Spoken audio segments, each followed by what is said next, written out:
Hello बच्चों, क्या हाल चाल। बढ़िया एकदम। तो आज हम लोग पढ़ेंगे human I and colourful world.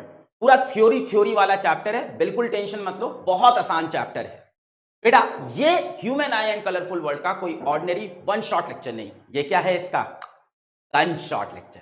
Gun shot lecture का मतलब, पहली बात, जितना भी मैं पढ़ाऊंगा आपके दिमाग में सेट होता जाएगा, सब समझ में आएगा। और दूसरी बहुत इंपॉर्टेंट बात कि आपके बोर्ड एग्जाम में जितने भी क्वेश्चन आएंगे सारे के सारे इस लेक्चर के अंदर से आएंगे। 100% पेपर यहीं से आएगा, इसी लेक्चर से आएगा। लेक्चर को ध्यान से देखना है, फिर नोट्स को डाउनलोड करना है। कैसे करेंगे सर जी? बेटा नीचे डिस्क्रिप्शन में लिंक लगा हुआ है, वहां से नोट्स डाउनलोड कर लेंगे। टेलीग्राम का लिंक भी है डाउट सॉल्विंग वगैरह के लिए।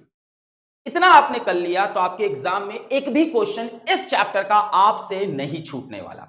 ठीक है, तैयार हैं आप? शुरू करें। तो सबसे पहली बात कि हम लोग इस चैप्टर में क्या क्या पढ़ेंगे। सबसे पहले हम लोग ह्यूमन आई पढ़ेंगे, ह्यूमन आई के डिफरेंट पार्ट्स और उनके क्या फंक्शन होते हैं उसको सीखेंगे। फिर हम लोग डिफेक्ट्स पढ़ेंगे, ह्यूमन आई में क्या क्या डिफेक्ट्स होती हैं और उसके कैसे हम करेक्शन करते हैं, कैसे सही करते हैं। फिर पढ़ेंगे रिफ्रैक्शन थ्रू अ प्रिज्म, ठीक है, ये भी एक टॉपिक इंक्लूडेड है।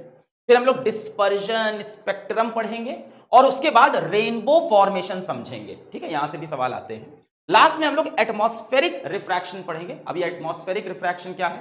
वही कि आसमान है नीला क्यों, पानी गीला गीला, वो नहीं बता पाएंगे लेक्चर में नहीं। तो आसमान नीला क्यों है, तारे चमकते क्यों हैं, ट्विंकल क्यों करते हैं, ये सारी चीजें और भी बाकी यहां पे बातें करेंगे। शुरू करें? रेडी हैं आप? स्टार्ट करते हैं ह्यूमन आई से। चलो भाई स्टार्ट करते हैं।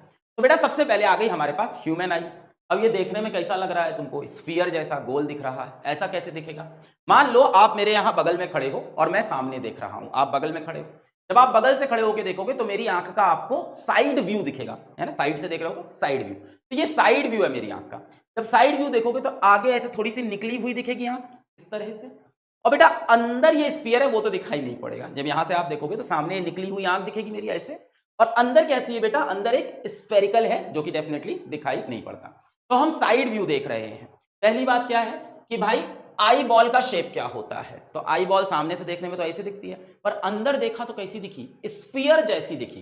तो अप्रोक्सीमेटली स्फेरिकल इन शेप। इसका डायमीटर कितना है? 2.3 सेंटीमीटर। इसका जो डायमीटर होगा, ये पूरा डायमीटर, ये कितना है? 2.3 सेंटीमीटर। ठीक है, याद करने वाली चीज है। नेक्स्ट सबसे पहला पार्ट आ गया जो कि है हमारे आंख की सबसे आउटर लेयर, सबसे आगे वाली लेयर। आंखों में सच्चाई देखो, इसको बोलते हैं कॉर्निया। ये जो सबसे बाहर लेयर दिखती है कॉर्निया, पतली सी लेयर होती है बेटा, ट्रांसपेरेंट होती है, तभी तो लाइट अंदर जाती है इसके। ठीक है, तो सबसे पहले कॉर्निया, ये देखो यहां पे बना रखी है मैंने आंख। ये आंख की एकदम बाहर वाली लेयर, ये जो लेयर है लास्ट, ये पतली सी थिन लेयर होती है और ट्रांसपेरेंट लेयर होती है। Thin transparent bulging membrane, bulging मतलब थोड़ा सा निकला हुआ है ऐसे बाहर की तरफ, ऐसे बल्जिंग मेम्ब्रेन होता है। यहां पे देख लो कहां दिखाई पड़ता है, सबको दिखने लगा हो गया, सबको समझ में आ गया होगा। ये है कॉर्निया, सबसे आउटर वाली layer, thin bulging transparent layer, इसको बोलते हैं हम लोग कॉर्निया। एकदम आगे होती है, शेप ऐसा कर देती है। अब इसका काम क्या होता है कॉर्निया का? देखो एकदम आगे लगी है, तो फंक्शन सबसे इंपॉर्टेंट है। वो क्या है? लाइट का रिफ्रैक्शन करना। बेटा आंख जो किसी भी चीज की इमेज बनाती है, आप जो भी चीजें देख रहे हो दुनिया भर में, वो कैसे दिखती है? रिफ्रैक्शन से। आंख किसी चीज को देखती है, उसकी इमेज आंखों में बनती है, दिमाग में सिग्नल जाता है और आपको समझ में आता है। ये इमेज बनाने का काम हम सबको ऐसा लगता है कि आंख के अंदर लेंस लगा है, आई लेंस वो करता है, लगता है ना? मिसकॉन्सेप्शन है बेटा। इमेज बनाने का सबसे ज्यादा काम कॉर्निया कर देती है। हाँ, लेंस भी करता है। लेंस भाई वैसा है, लास्ट मोमेंट आके जो नहीं एकदम फाइनल टच देता है कि यहां गलती हुई, यहां गलती हुई, इसको सही कर देते हैं, इसको सही कर देते हैं, है ना? लेंस एकदम हेडमास्टर जैसा, ये गलती इसको सही कर। पर जो ज्यादा काम है लेंस का, रिफ्रैक्शन का जो पूरा काम है, वो कॉर्निया करता है। कॉर्निया में मैक्सिमम लाइट जो आ रही है उसका मैक्सिमम रिफ्रैक्शन। भाई लाइट दूर से आ रही है, हमें तो उसे बेंड करना होगा, बेंडिंग ऑफ लाइट को रिफ्रैक्शन कहते हैं। तो हमें लाइट को बेंड करके उसकी इमेज बनानी है अंदर कहीं, वो काम सबसे ज्यादा कॉर्निया करता है। दूसरा काम क्या है कॉर्निया का? भाई सबसे आउटर लेयर है। अब भाई क्या होता है, आंखों में क्या धूल मिट्टी चली जाती है, तो उस धूल मिट्टी को लेंसेस तक जाने से रोकता है, आपके आंख के अंदर जाने से रोकता है। भाई आंख के अंदर ना चला जाए, है ना? धूल मिट्टी अंदर चली जाएगी, आंख खराब हो जाएगी।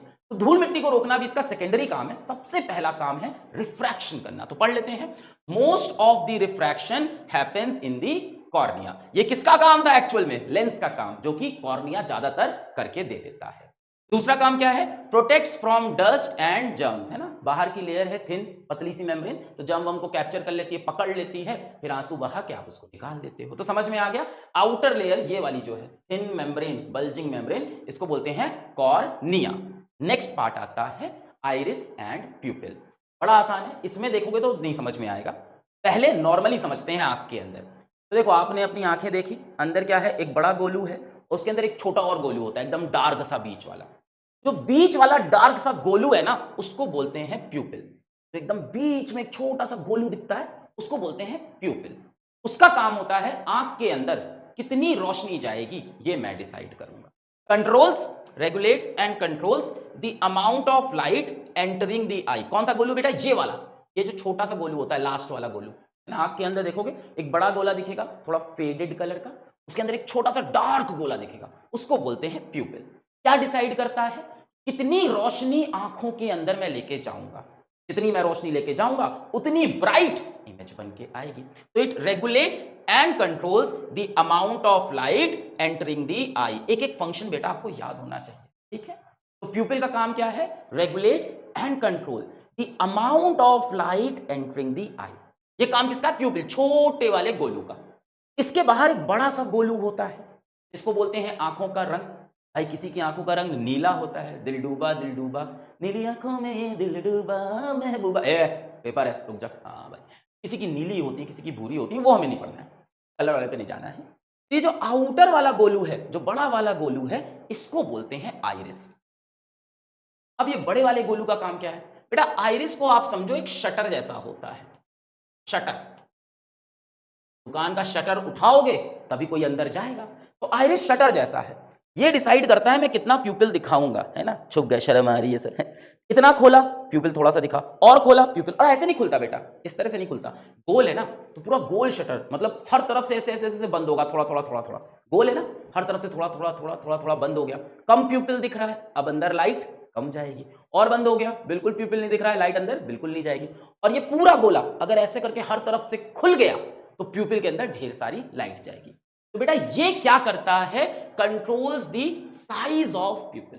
प्यूपिल कितना बड़ा होगा ये डिसाइड करेगा। बंद कर देगा एकदम अपने आप को, हर तरफ से बंद कर दिया, प्यूपिल छोटा, खोल दिया, प्यूपिल बड़ा। तो iris controls the size of प्यूपिल। प्यूपिल क्या कंट्रोल करता है, छोटा वाला डॉट क्या कंट्रोल करता है, amount of light entering the eye. अब इसको इस डायग्राम में समझना भी जरूरी है, क्योंकि एग्जाम में वाला डायग्राम ज्यादा पूछता है। साइड व्यू, एग्जाम में देखो साइड वाला व्यू है ना। मैं ऐसे खड़ा हूं, कोई यहां से मुझे देख रहा है साइड से, सबसे बाहर मुझे कॉर्निया दिखा, उसके अंदर बेटा अब ये सब दिखाई नहीं पड़ता, इसको बोलते हैं हम आइरिस। ये ऐसे लटका हुआ सा है शटर जैसा, आइरिस। और जो बीच वाला गैप है बेटा, ये जो गैप छोड़ रखा है, इस गैप को बोलते हैं हम लोग, क्या चीज, इस गैप को हम लोग बोलते हैं प्यूपिल। ये जो गैप छोड़, ये जो ऊपर नीचे से लटकता हुआ है, ये देखो, ये जो ऊपर नीचे से लटकता हुआ पार्ट दिख रहा है, ये क्या है, मेरा आइरिस है। एक्चुअली ये दिखा ऐसे रहे, पर ऐसे नहीं होता, ऐसे भी है, ऐसे भी है, ऐसे, समझ रहे हो। अब भाई साइड व्यू है ना, तो सिर्फ ऐसा दिख रहा है, पूरा स्फीयर तो दिखेगा नहीं इसमें, है ना। एक्चुअल में ये ऐसा है अंदर, ये पूरा ऐसे ऐसे दिखाई पड़ रहा है, ऐसे भी होगा, ठीक है, इस तरह का आइरिस। और इसके बीच में बेटा यहाँ पे क्या है, यहाँ पे है प्यूपिल, आपका आंख का छोटा वाला गोलू। समझ में आ गया, iris controls the size of pupil and pupil controls and regulates amount of light entering the eye. छोटा वाला गोलू क्या डिसाइड करता है, कितनी लाइट अंदर जाएगी, क्या बोलते हैं इसको, प्यूपिल। ठीक है, आगे बढ़ते हैं। नेक्स्ट है हमारा क्रिस्टलाइन लेंस। अगली चीज क्या आ गई, क्रिस्टलाइन लेंस। और अंदर घुसे, ये आइरिस हो गया, ये प्यूपिल हो गया, और अंदर गए क्रिस्टलाइन लेंस। सबको पता है आंखों के अंदर लेंस होता है, तभी तो चीजें दिखाई पड़ती। आंख के अंदर जो लेंस होता है वो कैसा होता है, सर दोनों होता होगा, कॉन्वेक्स भी और कॉनकेव भी। नहीं बेटा, आंख के अंदर हमारे सिर्फ कॉन्वेक्स लेंस लगा है। कौन सा लेंस लगा होता है, कॉन्वेक्स लेंस लगा होता है। अब यार कॉन्वेक्स लेंस की फोकल लेंथ तो फिक्स्ड होती है, तो हम अलग अलग ऑब्जेक्ट को कैसे देखेंगे भाई, क्योंकि इमेज तो एक ही जगह बननी है पीछे स्क्रीन पे। तो ये जो लेंस होता है ये अपनी फोकल लेंथ चेंज कर सकता है। बड़ा चमत्कारी लेंस है आंख के अंदर भाई, नेचुरल चीजें बड़ी चमत्कारी होती हैं। जनरली आपके पास जो लेंसेज होते हैं, जो आपने क्वेश्चन वगैरह किया, उसमें फोकल लेंथ फिक्स्ड होती थी। कि आंख का लेंस अपनी फोकल लेंथ चेंज कर सकता है, ठीक है। फ्लेक्सिबल फोकल लेंथ होती है। सर कैसे चेंज करता है ये भी बता दे। आंख के ऊपर यहां पे देखो ये और ये दिख रहा है साइड से एक पार्ट, ये वाला पीला पीला सा, ये मैं बना देता हूं, पीले रंग से ही बनाता हूं तो आपको समझ, ये जो पार्ट आपको दिख रहा है इसको बोलते हैं सिलियरी मसल्स। क्या बोलते हैं? Ciliary muscles. ये देखो सिलियरी मसल्स लेंस के अगल बगल लगी है, सिलियरी मसल्स। ये क्या करती है, ये दबा देगी, दबाएगी तो लेंस मोटा हो जाता है, और ये अगर खुल गई, ऐसे छोड़ दी, ढीला छोड़ दिया इसको, ये मसल्स ने खुद को ढीला छोड़ दिया तो लेंस लंबा हो जाएगा। तो ये सिलियरी मसल्स अगर लेंस को दबाएगी, टूटेगा नहीं बेटा, क्या होगा, ऐसे दब के मोटा हो जाएगा, ओ गोल्लू सा फूल जाएगा एकदम। और अगर ये मसल्स रिलैक्स हो गई तो लेंस लंबा हो जाता है। मोटे होने पे फोकल लेंथ क्या, अभी आगे बताते हैं, ये आगे बताते हैं कि मोटे होने पे फोकल लेंथ का क्या होगा, पतले होने पे फोकल लेंथ का क्या होगा, ये थोड़ा सा रुक जाओ बताते हैं। अभी ये समझ में आया कि आंख के अंदर जो लेंस होता है वो कैसा होता है, पहली बात कॉन्वेक्स नेचर का होता है, दूसरी बात कि फोकल लेंथ फिक्स्ड नहीं है, फोकल लेंथ क्या होती है, फ्लेक्सिबल, चेंज हो सकती है। कैसे चेंज होती है, कौन चेंज करता है, सिलियरी मसल्स। कैसे लगी होती है, लेंस के अगल बगल, ऐसे दबाएगी तो लेंस मोटा, और ऐसे छोड़ जाएगी तो, ऐसे ढीली हो गई तो लेंस पतला और लंबा। जब लेंस मोटा होता है तो फोकल लेंथ कम हो जाती है, जब पतला हो जाता है तो फोकल लेंथ ज्यादा। ये आगे दिखा रहा हूं, अभी दिमाग पे लोड मत लेना, अभी इतना क्लियर हो गया। तो दो चीजें पढ़ ली हमने, एक तो क्रिस्टलाइन लेंस हो गया, कॉन्वेक्स नेचर का होता है, फोकल लेंथ चेंज हो सकती है, और दूसरी चीज क्या पढ़ ली, सिलियरी मसल्स, जो फोकल लेंथ को चेंज करती है, लेंस को दबा के मोटा और ढीला छोड़ के पतला कर देती है। Ciliary muscles adjust the focal length of eye lens, दबाएगी तो मोटा और ढीला छोड़ देगी तो पतला। आगे ये पढ़ना है हमें, है ना, ये पूरी प्रॉपर्टी है, इसको पावर ऑफ एकोमोडेशन कहते हैं, ये एकोमोडेट कर सकते हैं कैसी भी लाइट। ये आगे अभी फिर से पढ़ना है, टेंशन मत लेना। एक और बात, कॉन्वेक्स लेंस बेटा अगर आप देखो मैक्सिमम केस में रियल और इन्वर्टेड इमेज बनाता था, एक स्पेशल केस को छोड़ देता, मैक्सिमम केस में रियल एंड इन्वर्टेड। तो हमारे आंखों का लेंस बेटा रियल और इन्वर्टेड इमेज बनाता है। मतलब आप सामने अपने दोस्त को जिसको देख रहे हो, सामने जिस गुड़िया रानी को आप मेरी गुड़िया रानी को नहीं देखना, बहन है तेरी, गुड़िया रानी को देख रहे हो, उसका मुंह नीचे दिखेगा और पैर ऊपर दिखते हैं। पर सर हमें तो सब सीधा दिखता है, दिमाग का खेल है भाई। हम कोई भी चीज देखते हैं ना, आंख उसकी इमेज उल्टी बनाता है, फिर दिमाग उसको सीधा करके हमें दिखाता है, और ये सब फ्रैक्शन ऑफ माइक्रो सेकेंड में हो रहा है, दिमाग इतनी तेज चल रहा है।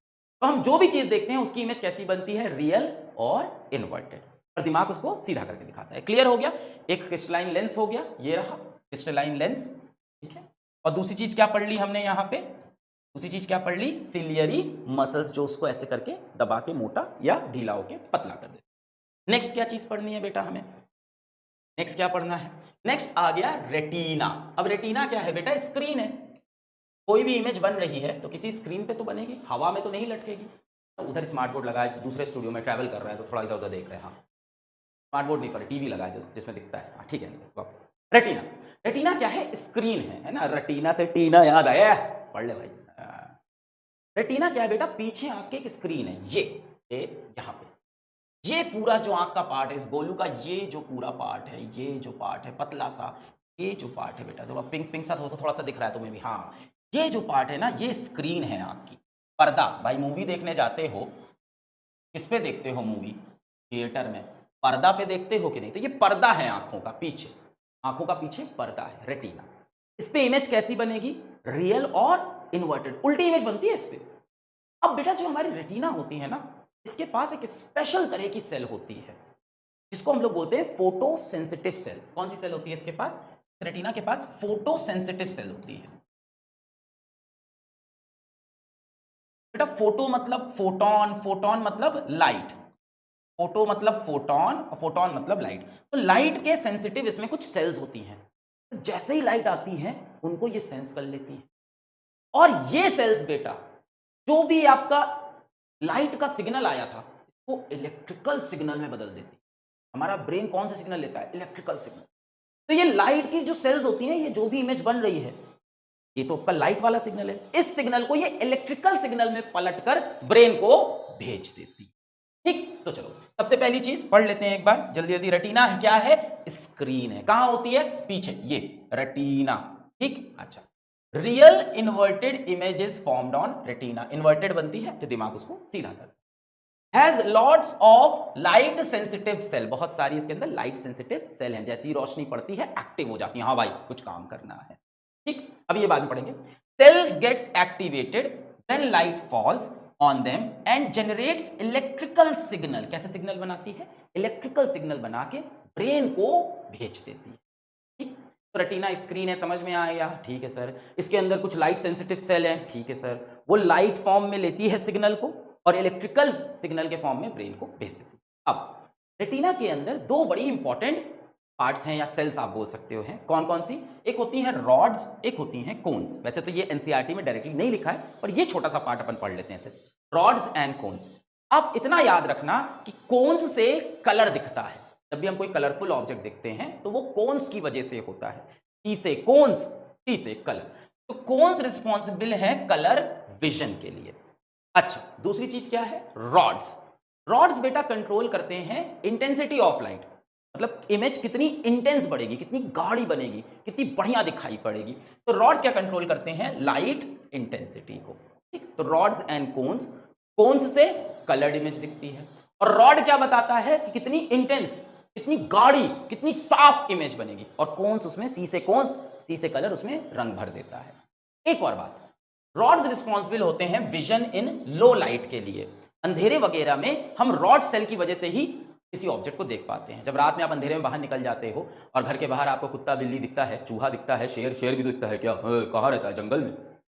बाहर जब आप निकलते हो अंधेरे में कोई चीज आपको दिखती है ना, या लाइट ऑफ हो गई और आप ऐसे आंख करके ऐसे देखने की कोशिश करते हो, तो वो रॉड सेल है बेटा, जो आपकी लो लाइट में एक्टिव हो जाती है ना। और लो लाइट में आपने देखा होगा ज्यादा कलर दिखाई नहीं पड़ते, हाँ, क्योंकि लो लाइट में कौन एक्टिव हुआ? Rod cell. तो बहुत ज्यादा कलर नहीं दिखा पाता, ब्लैक, व्हाइट, ग्रे, इस तरह के कलर में रह जाते हैं। और कोन्स बेटा, कोन्स एक्टिव होते हैं हाई लाइट में, दिन के समय में, धूप में कोन्स एक्टिव होते हैं, इसीलिए रोशनी में आपको सारे कलर दिखाई पड़ते हैं, अंधेरे में नहीं। बस इतना याद रखना, कोन से कलर और रॉड से इंटेंसिटी। क्लियर? ये हो गया रेटिना। मेन रेटिना मत भूल जाना, स्क्रीन है, इन्वर्टेड इमेज बनती है, इलेक्ट्रिकल सिग्नल में कन्वर्ट करते हैं और ब्रेन को भेज देते हैं। नेक्स्ट क्या है बेटा? Optic nerve. देखो बेटा, ऑप्टिक का मतलब होता है फिजिक्स में लाइट। जब भी ऑप्टिक बोले समझ जाना लाइट। ऑप्टिक नर्व क्या होती है बेटा? बंडल ऑफ फाइबर्स होते हैं यहाँ पे, इस जगह पे। अब आंख से बाहर निकलना है भाई, आंख का सारा काम हो गया। बंडल ऑफ फाइबर्स होते हैं जो आंखों को ब्रेन से कनेक्ट करते हैं। तो ये जो रेटिना में इमेज बन के आई, ये जो रेटिना में इमेज बनी, इसको ऑप्टिक नर्व लेके चली जाती है ब्रेन के पास।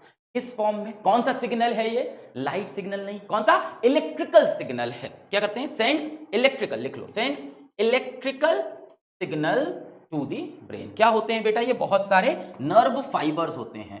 ठीक है, आप ऐसे समझ लो, बहुत सारे बालों को यहाँ पे, है ना, जैसे लड़कियों के बाल होते हैं, आजकल लड़कों को भी होते हैं ऐसे चोटी जैसा, वैसा बहुत सारे। तो ये लेके जाते हैं सिग्नल हमारे ब्रेन के पास ना। हमारी आंखों की जो ऑप्टिक नर्व होती है वो बहुत स्ट्रांग होती है, बहुत स्ट्रांग। हमारे कान को जो ब्रेन से कनेक्ट करती है नर्व, वो इतनी स्ट्रांग नहीं होती। इसीलिए बेटा सुना हुआ याद रहे ना रहे, देखी हुई चीज हमेशा याद रहती है। सर क्या बात है। चल आगे बढ़ते हैं। नेक्स्ट क्या है बेटा? दो अलग अलग तरह के लिक्विड्स कह लो या जेल कह लो होते हैं। एक लिक्विड होता है एक्वस ह्यूमर। एक्वस ह्यूमर कहां पे होता है? लेंस और ये क्या चीज थी, याद करो अब। चलो, क्या था?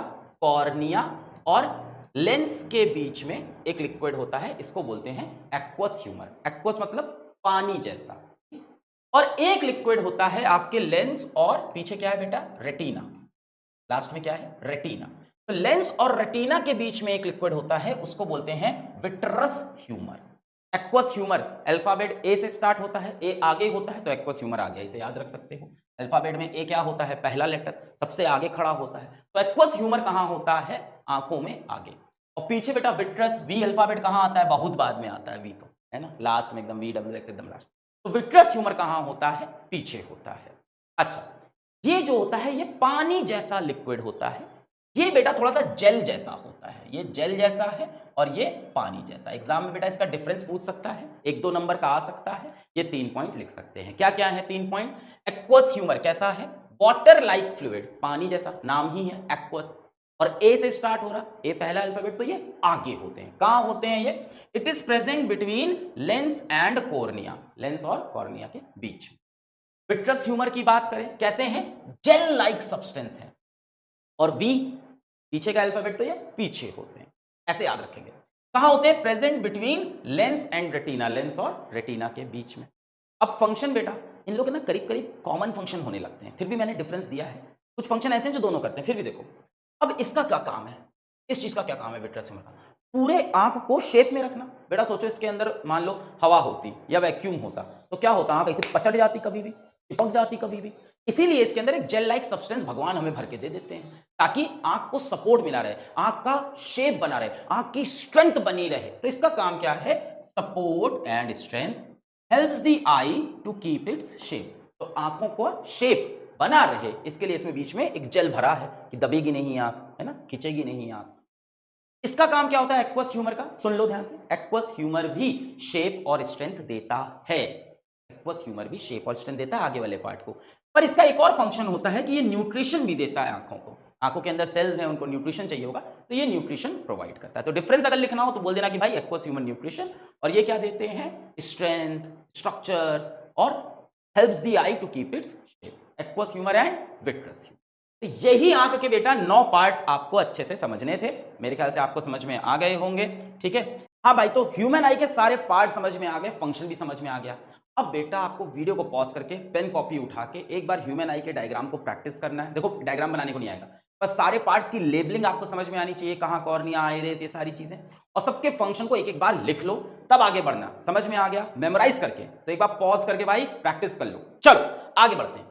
सीबीएसई 2024 क्या पूछा है, the lens system of human I forms an image on a light sensitive screen which is called. क्या पूछा है, एक लाइट सेंसिटिव स्क्रीन पे इमेज बनती है, उसका नाम क्या है बेटा, स्क्रीन का नाम, टीना ओ टीना रटीना दिल तूने छी। चलो CBSE 2023, in human eye the part which allows light to enter into the eye. बेटा कौन सा पार्ट होता है जो amount of light entering the eye, छोटा वाला गोलू प्यूपिल, है ना, तो ये हो गया प्यूपिल। और इसके बाहर क्या लगा होता है, आइरिस, जो प्यूपिल की साइज को कंट्रोल करता है, ठीक। अच्छा आगे बढ़ने से पहले एक ये चीज पकड़ लो जो मैंने बताई थी कि लेंस मोटा होगा तो फोकल लेंथ क्या, पतला होगा तो क्या। बहुत आसान है, देखो लेंस जब थिक हुआ, जब मोटा हुआ, मोटा मतलब छोटा, मोटा मतलब छोटा, दबा के छोटा हो जाएगा, तो बेटा जब छोटा हो जाएगा तो फोकल लेंथ कैसी होती है इसकी, लेस होती है, या आप बोल सकते हो स्मॉल। मोटा तो छोटा, छोटा तो फोकल लेंथ भी छोटा। और बेटा लेंस जब थिन होगा, पतला होगा, पतला मतलब लंबा, पतला मतलब खींच के, पतला मतलब खींच के पतला किया, लंबा, लंबा मतलब लार्ज, तो बेटा फोकल लेंथ कैसी हो जाएगी, मोर हो जाएगी या लार्ज। तो ये बात याद रखना कि मोटे लेंस की, मोटा मतलब छोटा लेंस, ये दबा के मोटा और छोटा, फोकल लेंथ भी छोटी, और पतले लेंस की फोकल लेंथ लंबी। चलो अब डिफेक्ट्स पढ़ने जा रहे हैं हम लोग। अच्छा उससे पहले ये पढ़ लेते हैं, हाँ पावर ऑफ एकोमोडेशन, ये एक टॉपिक है। पावर ऑफ एकोमोडेशन क्या होता है, आपने देखा ह्यूमन आई अपनी फोकल लेंथ चेंज कर सकता है, जो लेंस है वो अपनी फोकल लेंथ चेंज कर सकता है, और कौन चेंज कराता है, सिलियरी मसल्स, दबा के छोटा, रिलैक्स करके पतला। ये जो एबिलिटी है इसको हम बोलते हैं power of accommodation. The ability of human eye to change its focal length is called power of accommodation. The ability of eye lens to adjust या चेंज इट्स फोकल लेंथ। अच्छा अब बताया कैसे कैसे चेंज होती है, ये भी मैं आपको समझा चुका हूं। अगर कोई पास का ऑब्जेक्ट देखना है, to view closer objects, nearby object, बेटा कोई भी चीज की कॉपी आप ऐसे पास रख दे एकदम, तो ऐसे आपको ऐसे दम लगाना पड़ता है। सोचो ना, सामने अगर देखना है, बहुत दूर नहीं, अगर सामने देखना है क्या लिखा हुआ है तो आप आराम से देख लेते हो। कोई आपके आंख के सामने ऐसे रख दे तो अरे दम लग रहा। तो जब भी कोई नियर बाई ऑब्जेक्ट देखना होता है तो सिलियरी मसल्स क्या करती है, कॉन्ट्रैक्ट करती है, ऐसे लेंस को दबाने लगती है। तो क्या होगा, ciliary muscles contract, lens becomes thick, lens कैसा हो जाएगा, थिक हो जाएगा, ऐसे गोलू सा। कर्वेचर लेंस का बढ़ जाएगा, मतलब कर्वेचर ज्यादा हो गया, ज्यादा कर्वी लेंस हो जाएगा। इसकी पावर बेटा बढ़ जाती है, ये भी याद रखना, पावर क्या होती है, बढ़ जाती है। तो ऐसे भी याद कर सकते हो, लेंस जब पास का ऑब्जेक्ट देखना है तो क्या करेंगे, जब पास का ऑब्जेक्ट देखना है तो दम लगाएंगे, दम लगाएंगे, सिलियरी मसल्स कॉन्ट्रैक्ट करेगी, कॉन्ट्रैक्ट करेगी, लेंस मोटा हो जाएगा, मोटा मतलब छोटा, छोटा मतलब बेटा, छोटा मतलब फोकल लेंथ डिक्रीजेस, छोटा मतलब फोकल लेंथ कम। अगर आपको याद हो बेटा तो पार क्या होती है, 1 अपॉन फोकल लेंथ होती है, 1/f होता है। तो जब लेंस मोटा और छोटा होगा तो फोकल लेंथ कम हो जाएगी, अगर फोकल लेंथ कम हुई तो पार क्या होगी, बढ़ जाएगी। इस केस में हमें ज्यादा पावर लगती है, ऐसे देखने के लिए ज्यादा मेहनत लगती है, याद रहेगा। जब नियर बाई ऑब्जेक्ट देखना होता है तो सिलियरी मसल्स क्या करती है, कॉन्ट्रैक्ट, दम लगाती है, लेंस को मोटा दबा के, मोटा और छोटा, छोटा तो फोकल लेंथ छोटी, power is 1/f, focal length छोटी तो पावर बड़ी। क्लियर। अब जिसका उल्टा देखो, अगर कोई दूर की चीज देखनी है तो आराम से देख सकते हैं, ज्यादा मेहनत नहीं लगती है तो जब दूर की चीज देखनी है, to view distant objects, far objects, ciliary muscle क्या करती है, रिलैक्स, आराम से बैठी भाई, ज्यादा मेहनत। अब रिलैक्स कर रही है तो लेंस कैसा हो जाएगा, पतला और लंबा, है ना। लेंस बिकम्स थिन, लेंस कैसा हो गया, थिन हो गया। कर्वेचर डिक्रीजेस, अब उतना ये कर्वी नहीं है जितना मोटे में एकदम कर्वी हो गया था, देखो कर्वेचर कम हो गया। अब बताओ क्या होगा, सिलेरी मसल रिलैक्स की, लेंस लंबा हुआ, लंबा हुआ तो फोकल लेंथ भी ज्यादा हो जाएगी, तो फोकल लेंथ इंक्रीजेस, एफ बढ़ जाएगा, इसका फोकल लेंथ ज्यादा होगा और इसका फोकल लेंथ कम होगा। अब बेटा फोकल लेंथ ज्यादा हुई तो पार कम हो जाएगी, पार इज 1 by फोकल लेंथ, तो इस केस में बेटा पार क्या होगी, कम हो जाएगी, और इस केस में पार क्या होगी, बढ़ जाएगी। याद रहेगा, तो ऐसे याद रखना, पास वाला ये याद रखना, ये अपने आप याद रहेगा। पास का ऑब्जेक्ट देखना है तो ज्यादा मेहनत लगी, ज्यादा मेहनत लगी तो लेंस दबा दिया, मोटा हो गया, मोटा तो छोटा, छोटा तो फोकल लेंथ छोटी, और फोकल लेंथ छोटी तो पार ज्यादा। बाकी दूसरा केस अपने याद रहेगा। दूर की चीज देखनी है तो लेंस रिलैक्स है, रिलैक्स है तो लेंस लंबा हो गया, थिन हो गया, थिन है तो लंबा है तो फोकल लेंथ भी ज्यादा होगी, और फोकल लेंथ ज्यादा तो पावर कम होगी। चलो अब पढ़ते हैं, यहाँ पर 2 पॉइंट और पढ़ने हैं, नियर पॉइंट और फार पॉइंट। बेटा आपने एक चीज देखी है कि कोई कॉपी आपके आंख के पास रखी है तो दिखाई तो पड़ता है, और पास दिखाई पड़ता है, और पास अब नहीं दिख रहा सर, और पास अब कुछ नहीं दिख रहा। ऐसे लोग एक जगह के बाद क्या होता है, इसकी 2 इमेज बनने लगती है ना, जैसे पास लाते जाओ, पास ज्यादा हिप्नोटाइज हो जाएंगे मास्टर, लाते जाओ एक 2 इमेज, यार क्लियर नहीं दिख रहा।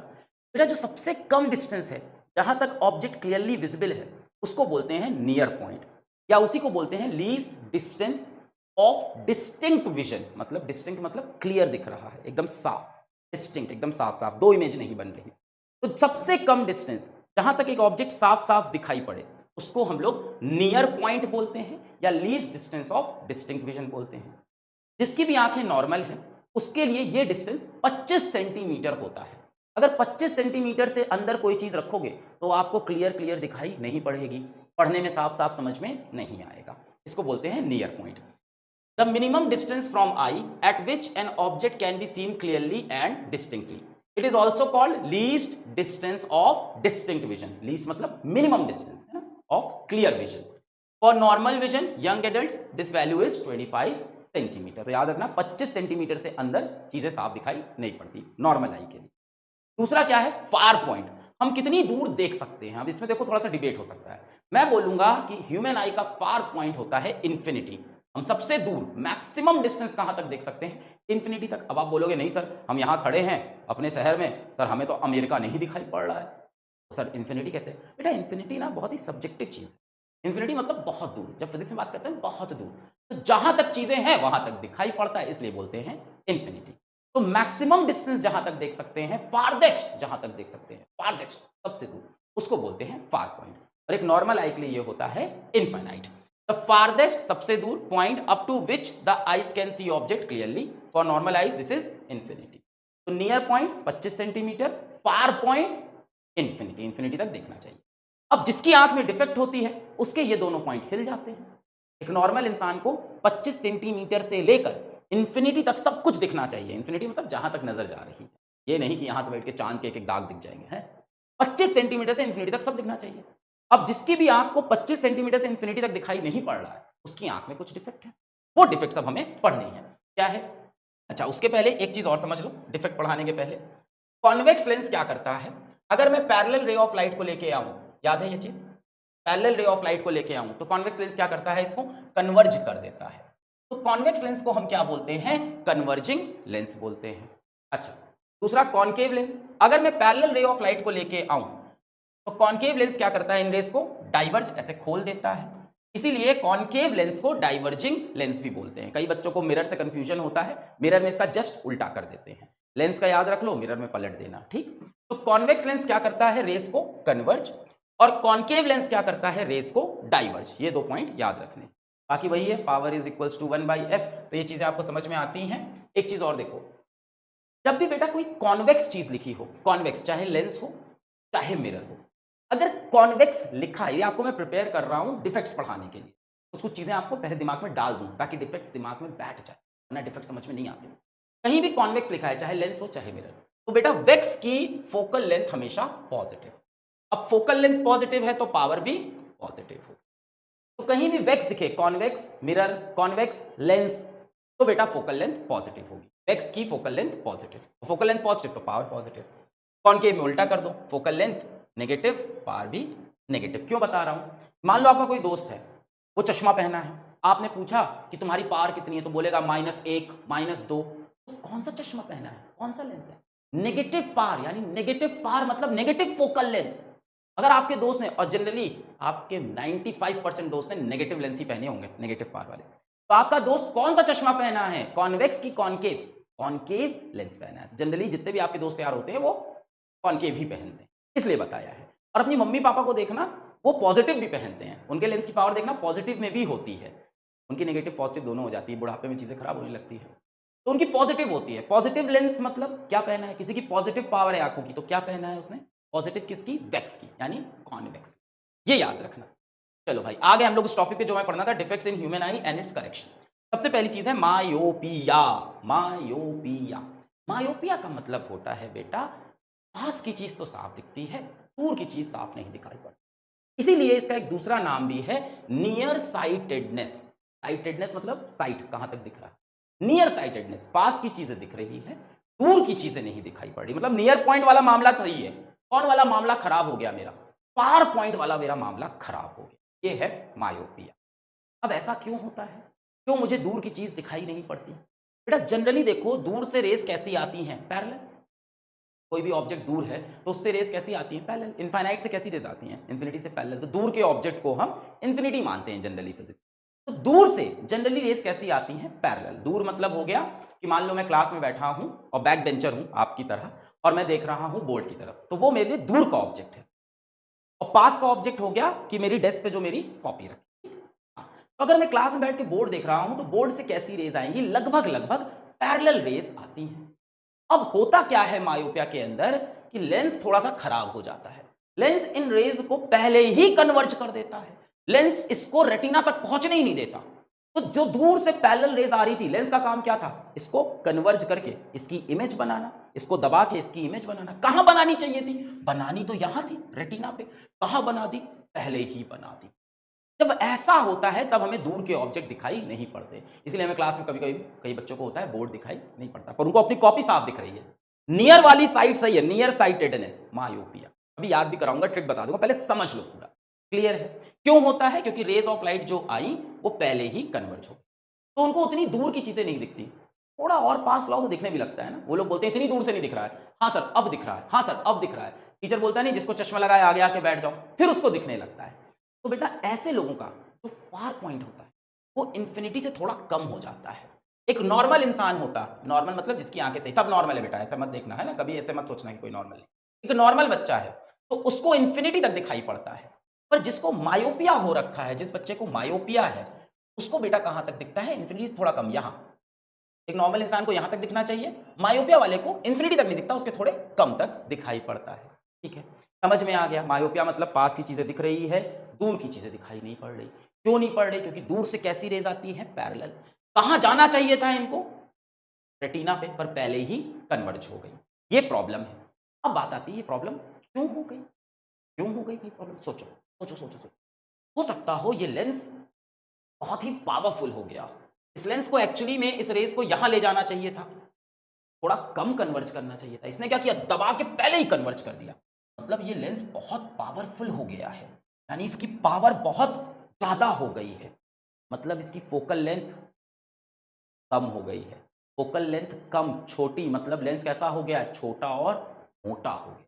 तो पहला रीजन ये हो सकता है कि इस लेंस की पावर बहुत ज्यादा है, इस लेंस को रेस को यहां कन्वर्ज करना था और उसके पहले ही दबा के कन्वर्ज कर दिया।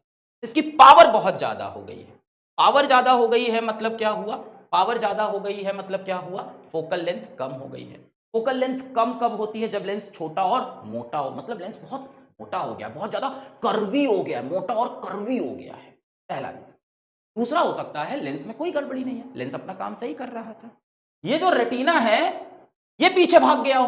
हाँ हाँ हाँ, ये कह रहा है हम तो सही इमेज बना रहे हैं भाई, रेटिना तुम दूर चले गए। कई बार क्या होता है, आई बॉल एक्सपैंड करके बड़ी हो जाती है, तो लेंस में कोई खराबी नहीं, लेंस सही था, एक्चुअल में रेटिना को यहां होना था, पर रेटिना खुद भागकर पीछे चला गया। दूसरा रीजन हो सकता है elongation of the eye ball, elongation of the eye ball, eye ball पीछे चला गया। चलो अब पढ़ लेते हैं जितनी चीजें बताई। पहला, मायोपिया नियर साइटेडनेस, नियर मतलब can see nearby objects clearly, सब याद करा दूंगा, टेंशन पहले समझ लो, समझ में आ रहा है, बहुत अच्छा, याद करने के लिए ट्रिक बताऊंगा। Can see nearby objects clearly, can not see distance object distinctively या क्लियरली, दूर की चीजें इतनी साफ नहीं दिखती, जो बोर्ड पे लिखा है वो दिखाई अच्छे से नहीं पड़ रहा है। Far point is less than infinity, अब इनको इंफिनिटी तक नहीं दिखता, या प्रैक्टिकल इंफिनिटी जैसे मैंने बताया दूर तक नहीं दिख रहा, उससे थोड़ा कम हो जाता है, तो इनका फार पॉइंट ऑफ इंफिनिटी नहीं, उससे थोड़ा कम है, far point is less than infinity. क्यों हो रहा है, प्रॉब्लम क्या है, प्रॉब्लम क्या है, image of distant object is formed in front या बिफोर ऑफ रेटिना, इमेज कहां बन गई, यहीं बन गई, यहां रेस कन्वर्ज हो गई, इस जगह पे इमेज बन गई, यहां कोई सेल्स ही नहीं है जो इसको भाई डिटेक्ट कर पाए, सेल्स कहां है, रेटिना पे।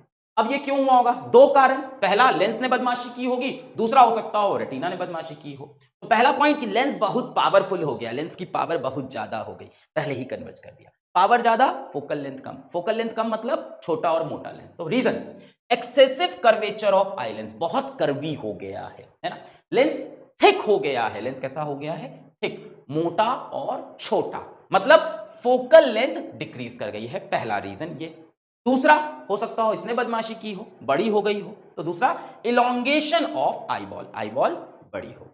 अब भाई कोई प्रॉब्लम है तो उसका सोल्यूशन, करेक्शन कैसे करेंगे, रेस क्या हो रही है, बहुत ज्यादा कर्व हो गई है, बहुत ज्यादा कन्वर्ज हो गई है, थोड़ा रेस को अगर खोल दिया जाए, थोड़ा रेस को अगर यहां पे थोड़ा सा ऐसे खोल दिया जाए, काम बन सकता है।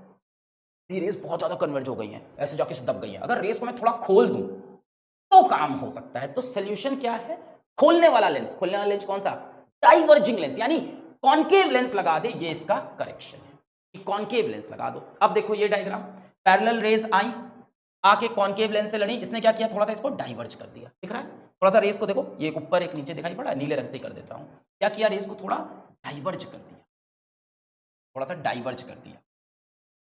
अब लेंस अगर बदमाशी कर भी रहा है, अगर दबाएगा भी, तो ये तो ऐसी रेस डाइवर्जिंग, दबाते दबाते दबाते टाइम हो जाएगा और रेस कहां पहुंच जाएंगी, रेटिना पे, क्लियर। तो हमें क्या यूज करना होगा यहां, डाइवर्जिंग लेंस, ये दिमाग में फिट करने के लिए वो थोड़े कॉन्सेप्ट बताए थे, कन्वर्जिंग, डाइवर्जिंग, क्लियर।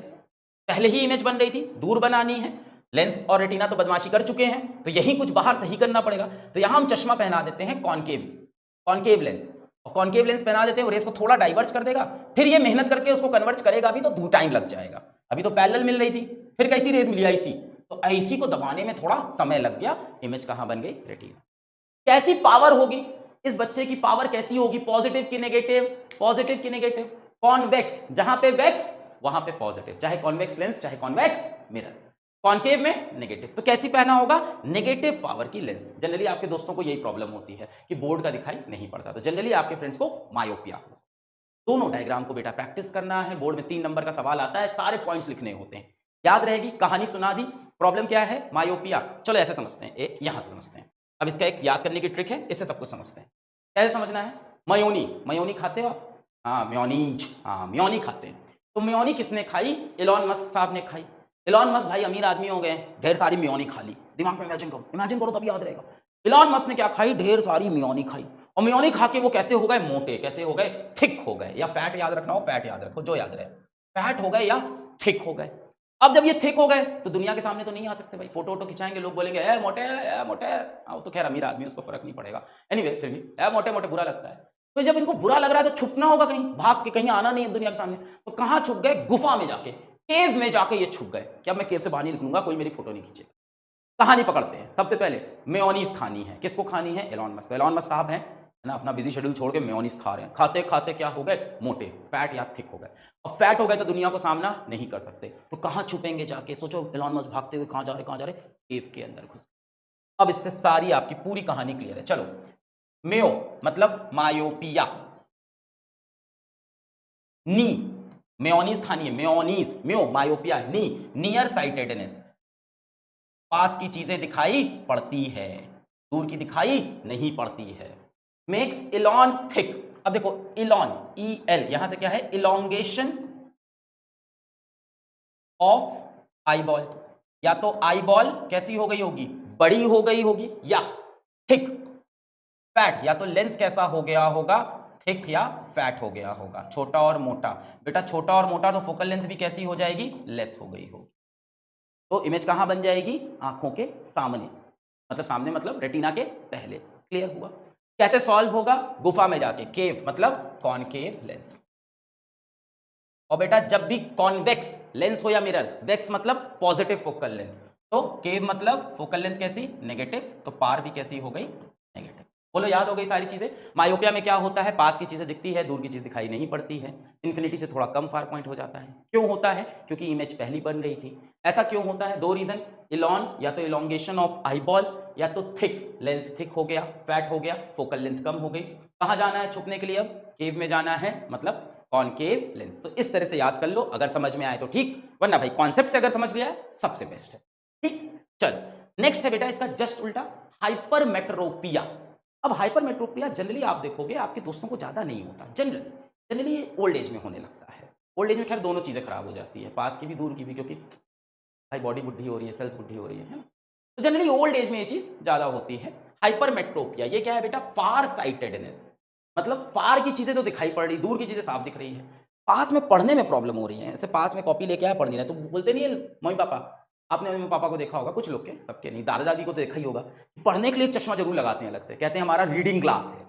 तो बेटा वो पढ़ने के लिए चश्मा क्यों लगा रहे हैं? क्योंकि उनको पास की चीज दिखाई नहीं पड़ रही, दूर की दिखाई पड़ रही। तो फार साइटेडनेस इज हाइपरमेट्रोपिया। अब सवाल आता है कि ऐसा क्यों हुआ होगा? पास की चीजें नहीं दिख रही हैं, कोई चीज पास में है उसकी इमेज ही नहीं बन रही रेटिना पे, है ना? पास में पढ़ने के लिए चश्मा लगाना पड़ता है, क्यों नहीं बन रही है उसकी इमेज? तो बेटा पास के ऑब्जेक्ट से जो रेज आ रही हैं, लेंस में उतना दम नहीं बचा, लेंस उसको कन्वर्ज नहीं कर, पिछली बार बहुत दम हो गया था, उतना दम नहीं है लेंस। तो देखिए पास का ऑब्जेक्ट है, यहां से रेज आई, सुकुक सुकुक सुकुक, कहां लेके चला गया ये? अरे यार दूर लेके चला गया। पास के ऑब्जेक्ट से जो रेज आई, कन्वर्ज करते करते बहुत टाइम लग गया, बहुत दूर चली गई रेज। क्योंकि लेंस क्या हो गया है बेटा? देखो देखने में मोटा लग रहा है, कंफ्यूज मत होना, इसको मत सोचना, ये मैं समझाऊंगा भी नहीं डिटेल में, यहाँ पे आप देखने पे मत जाना, सिंपल। पास का ऑब्जेक्ट है, इमेज बहुत दूर बन रही है, लेंस की ताकत कम हो गई है, फील हो रहा है कि नहीं? लेंस अगर ताकतवर होता तो यही दबा देता रेस को, कहता चल यही रेटिना पे बन। और पास के ऑब्जेक्ट से जो रेज आई, एक तो वो रेज ऐसे आती हैं पास के ऑब्जेक्ट से, दूर से तो पैरेलल आती हैं, पास से ऐसी रेज आई, दूर से पैरेलल रेज, पास से ऐसी रेज आई, अब लेंस उसको दबा ही नहीं पा रहा है। यानी क्या हो गया होगा बेटा? या तो लेंस की पावर कम हो गई होगी, पावर कम हो गई तो फोकल लेंथ, उल्टा इसका फोकल लेंथ बढ़ गई होगी। फोकल लेंथ कब ज्यादा होती है? फोकल लेंथ ज्यादा मतलब लेंस भी लंबा और पतला, नहीं लेंस थिन हो गया है, लेंस मोटा नहीं हो पा रहा है। अगर यही लेंस अभी मोटा लग रहा है देखने में, इस पर मत सोचना, ये अलग कहानी है, इस पर नहीं पड़ेंगे, नहीं नहीं बिल्कुल नहीं, फ्यूचर में 12th में भी नहीं। पास का ऑब्जेक्ट देखना था, रेस को कन्वर्ज ही नहीं कर पाया, दूर कन्वर्ज किया, मतलब इसकी पावर कम हो गई है, पावर कम हो गई है मतलब फोकल लेंथ बढ़ गई, फोकल लेंथ बढ़ गई है मतलब लेंस थिन और लंबा है, तो लेंस थिन हो गया है, मोटा नहीं हो पा रहा है, लेंस कैसा हो गया है? थिन। एक कारण ये हो सकता है कि लेंस में खराबी हो, दूसरा हो सकता है लेंस सब सही कर रहा हो, आईबॉल ने बदमाशी की। ये आईबॉल जो है इसको यहां होना चाहिए था, पिछली बार क्या की थी? एक्सपैंड, इस बार क्या कर गई? कॉन्ट्रैक्ट कर गई, आईबॉल छोटी हो गई, बड़ी होना चाहिए था, किसी कारण से आईबॉल छोटी हो गई। तो अगर आईबॉल यहां पे होती, सोचो यही आईबॉल यहां पे होती तो इमेज सही जगह बनती। तो हो सकता हो बदमाशी आईबॉल ने की हो सकता हो बदमाशी लेंस ने। भाई आईबॉल अगर बड़ी होती, सोचो बड़ी आईबॉल होती तो इमेज एकदम सही जगह बन रही थी, हो सकता है आईबॉल को यहां होना चाहिए था पर वो घुस के यहां चली।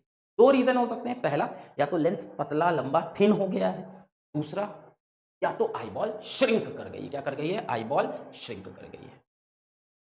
ठीक है, अब पढ़ लें कहानी एक बार, समझ में आ गया? चलो क्या है? Can see distant object clearly, hypermetropia, दूर की चीज साफ दिख रही, कोई टेंशन नहीं। Can not see nearby object clearly, इसको ऐसे याद रखना, हाइपरमेट्रोपिया को दादा दादी से याद रखना, दादा दादी से, कि दादा दादी को क्या होता है हाइपरमेट्रोपिया जनरली, ऐसे उनको प्रेसबायोपिया, उनको दोनों चीजें एक साथ होती हैं, वो भी आगे पढ़ लेंगे। दूर की चीज नहीं दिख रही है, पास की चीज दिख रही है, सॉरी दूर की चीज दिख रही है, पास की चीज साफ साफ दिखाई नहीं, क्योंकि पास में उनको रीडिंग ग्लासेस लगाने पड़ते। Near point is more than 25 centimetre, ये समझो। अब वो यहां से नहीं पढ़ पा रहे हैं, अगर इतना दूर रख दो तो पढ़ लेंगे, उनका नियर पॉइंट खराब हो गया, उनको पास की चीज नहीं दिखाई पड़ रही, थोड़ा दूर रखो दूर रखो, हाँ अब पढ़ने में आ रहा है। कई बार जैसे दादाजी को चश्मा नहीं मिलता तो अखबार को ऐसे करके नहीं पढ़ते हैं, ऐसे करके क्या लिखा है इसमें, हाँ क्या लिखा है, अच्छा मोदी साहब ने ये पॉलिसी बनाई, और जैसे पास को नहीं पढ़ते, पास के लिए चश्मा चाहिए होता है, तो क्या होता है उनका नियर पॉइंट पीछे चला गया है। तो क्या लिखा है? Near point is more than 25 centimetre. क्यों हो सकता है ये? क्यों हो सकता है?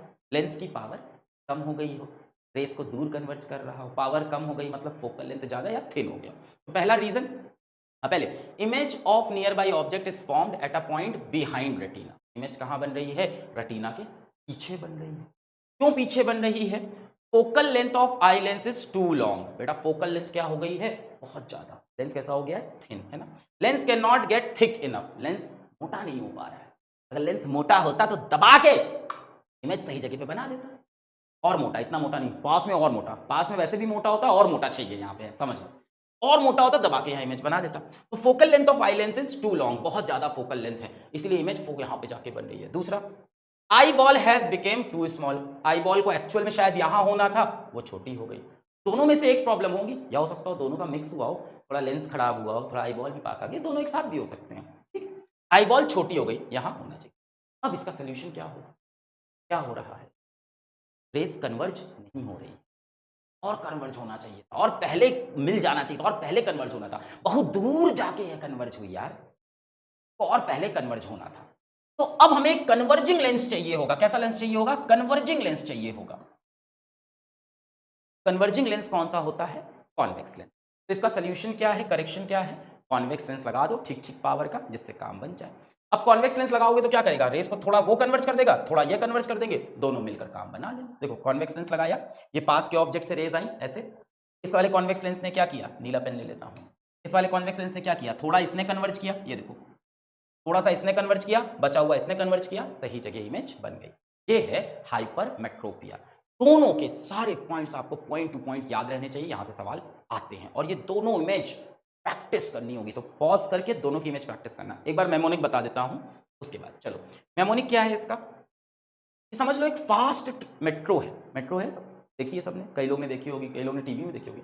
एक फास्ट मेट्रो, मेट्रो कैसे चलती? बहुत तेज, जूम। एक फास्ट मेट्रो के ऊपर एक इंसान खड़ा है, छैया छैया कर रहा है, और वो इंसान आप सोच सकते हो आपके दादा दादी हैं, है ना, सबसे ज्यादा रेलिवेंट। देखो मैं किसी की यहाँ पे इंसल्ट नहीं कर रहा हूँ, दादा भी हीरो है यार। तो यहाँ पे आपके दादा खड़े हैं, कहाँ खड़े हैं? फास्ट मेट्रो के ऊपर, तेजी से मेट्रो जा रही है। जब बेटा मेट्रो तेजी से आगे बढ़ेगी तो दादाजी की आंख में धूल जाएगी, तो आंख कैसी कर लेंगे? वो छोटी, ऐसे धूल जा रही है, आंखें कैसी हो जाएगी? छोटी। तो क्या होगा? मेक्स आई स्मॉल, आंखें को छोटा कर लिया।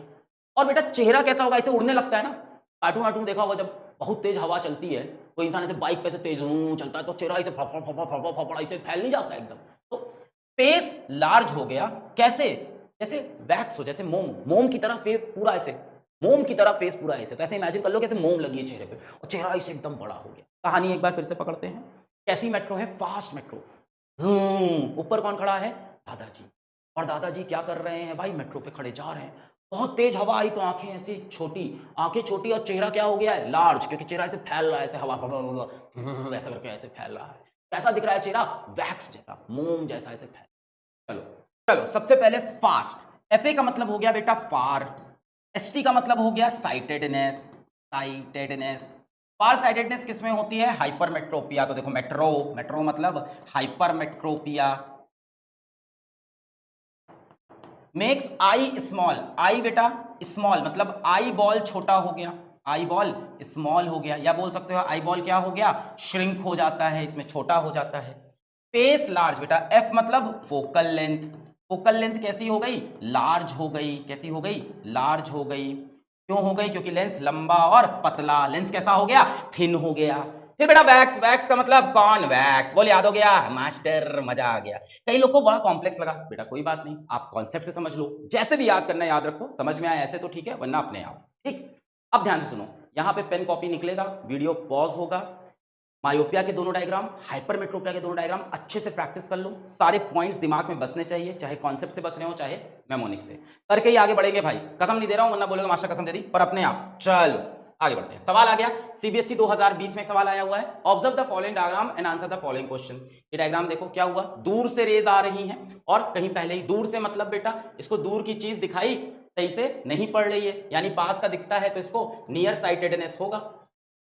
दूर की चीज नहीं दिख रही, पास की चीज दिख रही है, दूर के वाले में प्रॉब्लम हो रही है, इमेज सही जगह नहीं पड़ रही। नियर साइटेडनेस मतलब मेयोनी यानी मायोपिया हो रखा है इसको। अब सवाल देखते हैं, आइडेंटिफाई द डिफेक्ट, जो आइडेंटिफाई हो गई मायोपिया, दूर की चीज नहीं दिख रही, पास की दिख रही, पास मतलब नियर साइटेडनेस, नियर साइटेडनेस मतलब मायोपिया, मायोनी। लिस्ट इट टू कॉजेस, कर लोगे, दो कॉजेस बता चुका हूं, क्या क्या हो सकता है? लेंस ज्यादा मोटा हो गया हो, या आईबॉल एलोंगेट हो गई हो। Name the type of lens, बेटा मायोपिया में कौन सा लेंस लगता है? मेयोनिक, हॉके, एलॉन मस्क कहां छुपे थे जाके? केव में, तो कॉनकेव लेंस। ठीक है, नेक्स्ट क्या है, सीबीएसई 2024 क्या सवाल पूछा है 2024 में, study the diagram given below. ये डायग्राम दिख रहा है बेटा, पास का ऑब्जेक्ट इसको सही नहीं दिख पा रहा है, दूर की इमेज इसकी सही बनती है, मतलब इसको फार साइटेडनेस है, फार साइटेडनेस, फास्ट मेट्रो मतलब हाइपर मेट्रोपिया हो रखा है भाई को। ठीक है, चलो सवाल, नेम द डिफेक्ट, हो गया hypermetropia. In this diagram stating the part of eye responsible for this condition, stating the part of eye जो रिस्पॉन्सिबल है, तो बेटा दो पार्ट हो सकते हैं, एक तो आई का लेंस हो सकता है, दूसरा आई बॉल, तो दोनों पार्ट होंगे स्टेटिंग द पार्ट, या तो आई लेंस में प्रॉब्लम है या तो आई बॉल में। लिस्ट टू कॉजेस, तो टू कॉजेस हो गई बेटा, आई लेंस कैसा रह गया हो, फास्ट मेट्रो मेक्स आई स्मॉल, आई बॉल छोटी हो गई हो, फेस लार्ज, फोकल लेंथ ज्यादा हो गई हो। Name the type of lens use, तो बेटा उसके बाद क्या करते हैं, फेस कैसा दिखता है, फेस लार्ज लाइक वैक्स, तो कॉन्वेक्स। क्लियर है, जैसे भी आप करो। चलो अब और दो डिजीजेज हैं, एक है प्रेस बायोपिया। प्रेस बायोपिया क्या होता है बेटा, ओल्ड एज के अंदर जनरली पास की चीजें दिखाई नहीं पड़ती है, इसको हाइपरमेट्रोपिया मत बोलना, पास की चीजें जनरली दिखाई नहीं पड़ती, इसका रीजन अलग है। रीजन क्या है, इंसान जैसे जैसे बुढ़ा होता है उसके बॉडी की सारी चीजें काम करना कम कर देते हैं, तो ये फिजियोलॉजिकल डिसऑर्डर है, मतलब अपनी फिजिक्स में कुछ प्रॉब्लम स्टार्ट हो गई है। With ageing people find it difficult to see nearby objects clearly. Reason क्या है, weakening of ciliary muscle, less flexibility of eye lens, जो सिलियरी मसल है वो कमजोर हो गई हैं, कमजोर हो गई हैं, लेंस को पतला नहीं कर पा रही हैं। दूसरा क्या हो सकता है, less flexibility of eye lens, की सिलियरी मसल तो सही से काम कर रही हैं, लेंस ही मोटा नहीं हो रहा है, दबा रहे हैं लेंस मोटा हो नहीं रहा, सख्त हो गया है, खींच रहे हैं पतला भी नहीं हो रहा है, लेंस सख्त हो गया है, फ्लेक्सिबिलिटी लूज कर गया है, इसको प्रेस बायोपिया बोलते हैं। पर ध्यान से सुनो, जनरली बुढ़े लोगों को जब पास की चीज दिखाई नहीं पड़ती है, with ageing people find it difficult to see nearby objects distinctly, generally इसके साथ साथ उनको दूर की चीजें भी नहीं दिखती, फार ऑब्जेक्ट्स भी इनको प्रॉब्लम करते हैं, वहां पे भी इनके साथ प्रॉब्लम होती है, तो यानी इनको एक साथ मायोपिया और हाइपरमेट्रोपिया दोनों हो जाता है। अब एग्जाम में अगर पूछेगा प्रेस बायोपिया क्या है, तो बोलना दोनों डिजीज है, बट एक्चुअल में सिर्फ नियर बाई वाली, जनरली साथ में दोनों होते हैं, इसलिए एग्जाम में मायोपिया और हाइपरमेट्रोपिया दोनों किसी को हो तो प्रेस बायोपिया, एग्जाम के लिए याद रखो दोनों एक साथ होते हैं। तो बेटा आप प्रेस बायोपिया के लिए क्या याद रखना एग्जाम में, कि किसी को मायोपिया और हाइपरमेट्रोपिया दोनों साथ में हो, ये बोलने की बात है, ऐसे लिख नहीं सकते, गलत है वैसे ये, क्योंकि इनके रीजंस अलग हैं मायोपिया हाइपरमेट्रोपिया के। तो आप एग्जाम में जैसे पूछे कि नियर बाई इमेज और फार ऑब्जेक्ट दोनों देखने में प्रॉब्लम है तो प्रेस बायोपिया, पर प्रेस बायोपिया की डेफिनेशन पूछे तो ये वाली लिखना कि नियर बाई ऑब्जेक्ट एज के साथ दिखने कम होते हैं, मसल्स ढीली हो जाती हैं, लेंस फ्लेक्सिबल नहीं होता है। ठीक, अब भाई दोनों तरह की प्रॉब्लम हो गई, अब चश्मा क्या लगाएं, तो दोनों चश्मे चाहिए, कॉन्वेक्स और कॉनकेव, तो दो चश्मे तो नहीं बदलेंगे, तो एक लेंस आते हैं by polar lenses, by polar lenses, by मतलब दो, पोलर मतलब दो पोल्स, मतलब दो अलग अलग पोल, क्या होता है मैग्नेट में जैसे होता है, तो बाई पोलर लेंसेज, इसमें बेटा कॉन्वेक्स भी और कॉनकेव भी, तो ऐसा चश्मा होता है, इसमें देखो नीचे ये सर्किल बना हुआ है, दिख रहा है, ये जो नीचे वाला सर्किल होता है ये पढ़ने के लिए होता है, ये रीडिंग के लिए होता है, तो रीडिंग वाला बेटा कौन सा हो गया, कॉन्वेक्स, और पूरा जो है बेटा वो दूर का देखने के लिए, तो बड़ा वाला पार्ट कौन सा है, कॉनकेव। इसका बड़ा वाला पार्ट क्या होता है, दूर की चीजें देखने के लिए, दूर की चीजें के लिए कॉनकेव यूज करते हैं, और पास के लिए कॉन्वेक्स, तो इसको बोलते हैं, याद रखना, ऊपर कॉनकेव नीचे कॉन्वेक्स, तो ये होते हैं bipolar lenses for person suffering with both myopia and hypermetropia. एक और डिजीज है बेटा कैटरैक्ट, कैटरैक्ट आपने देखा होगा, आंखों में झुर्रियां पड़ जाने को कैटरैक्ट कहते हैं।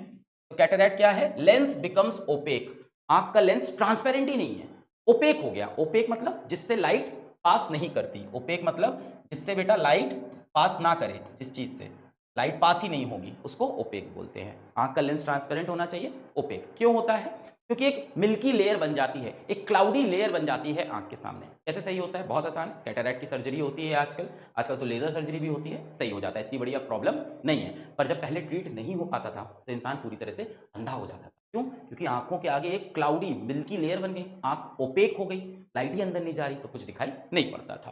Sometimes at old ages crystalline lens becomes milky and cloudy, partial और कंप्लीट लॉस ऑफ विजन इसमें होता था। करेक्शन क्या है, कैटरैक्ट सर्जरी। ये भी आपने देखा होगा, जनरली बुढ़े लोगों को, दादा दादी को होने लगती है, जैसे जैसे उम्र होती है वैसे वैसे एक परत बन जाती है आंख के ऊपर, मिल्की या क्लाउडी परत, और इसको कैटरैक्ट कहते हैं। ठीक, याद हो गया, चलो आगे बढ़ते हैं। सीबीएसई 2020 क्या सवाल पूछा है, person suffering from cataract has, क्या होगा बेटा उसको, नहीं नहीं नहीं, ये तो प्रेस बायोपिया का था, weakened ciliary muscles, presbyopia का था, ये है opaque eye lenses. CBSE 2023, it is observe that power of an eye to see nearby object as well as far off object diminishes with age. देखो इन्होंने ये नहीं लिखा कि मायोपिया और हाइपरमेट्रोपिया, कि उसके रीजंस अलग है, ये कह रहे हैं पास की और दूर की चीजें एज के साथ दिखना बंद हो जाती है। Give reason for the above statement, क्या रीजन है इसका, तो बेटा रीजन क्या है, दो रीजन बताओगे। पहला, सिलियरी मसल्स वीक हो गई, अभी आपसे डिजीज नहीं पूछा है, सिलियरी मसल्स वीक हो गई।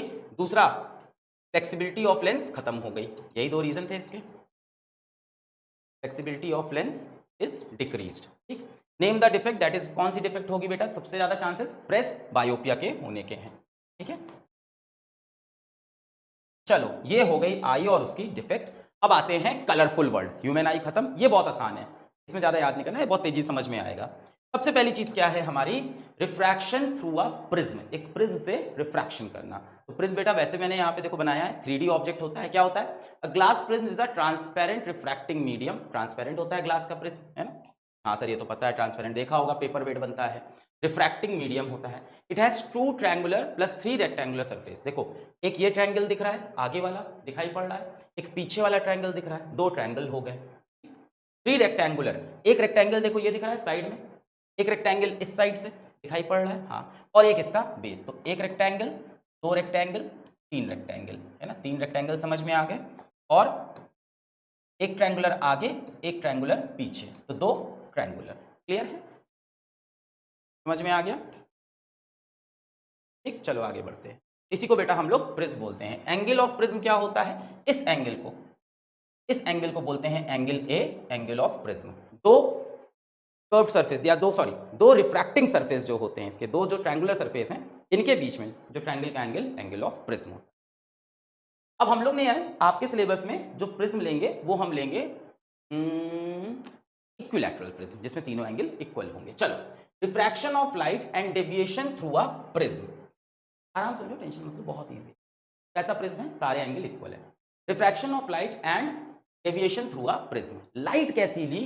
Monochromatic light. बेटा मोनो मतलब होता है सिंगल, जो कि आप हो, मैं मजाक नहीं उड़ाऊंगा थोड़ा सा। क्रोमैटिक मतलब होता है कलर। तो सिंगल कलर की लाइट अगर हम प्रिज्म पे डालें तो क्या होगा? हाँ, सिंगल कलर की लाइट और व्हाइट लाइट डालने पे अलग अलग चीजें होती हैं, समझना होगा। तो पहले कौन सी लाइट ली हमने? एग्जाम में आया भी है, बोर्ड में कई बार लिखते हैं कि अगर मोनोक्रोमैटिक लाइट डालेंगे तो क्या होगा, अगर व्हाइट लाइट डालेंगे तो क्या होगा। मोनोक्रोमैटिक व्हाइट नहीं हो सकती बेटा, व्हाइट सिंगल कलर नहीं होता लाइट में। अरे सर क्या बोल रहे हो? हाँ, जब लाइट की बात करोगे तो व्हाइट लाइट सिंगल कलर नहीं बेटा, व्हाइट लाइट में तो सारे कलर होते हैं। सनलाइट को व्हाइट लाइट बोला जाता है, सनलाइट के अंदर तो इंद्रधनुष के रंग होते हैं।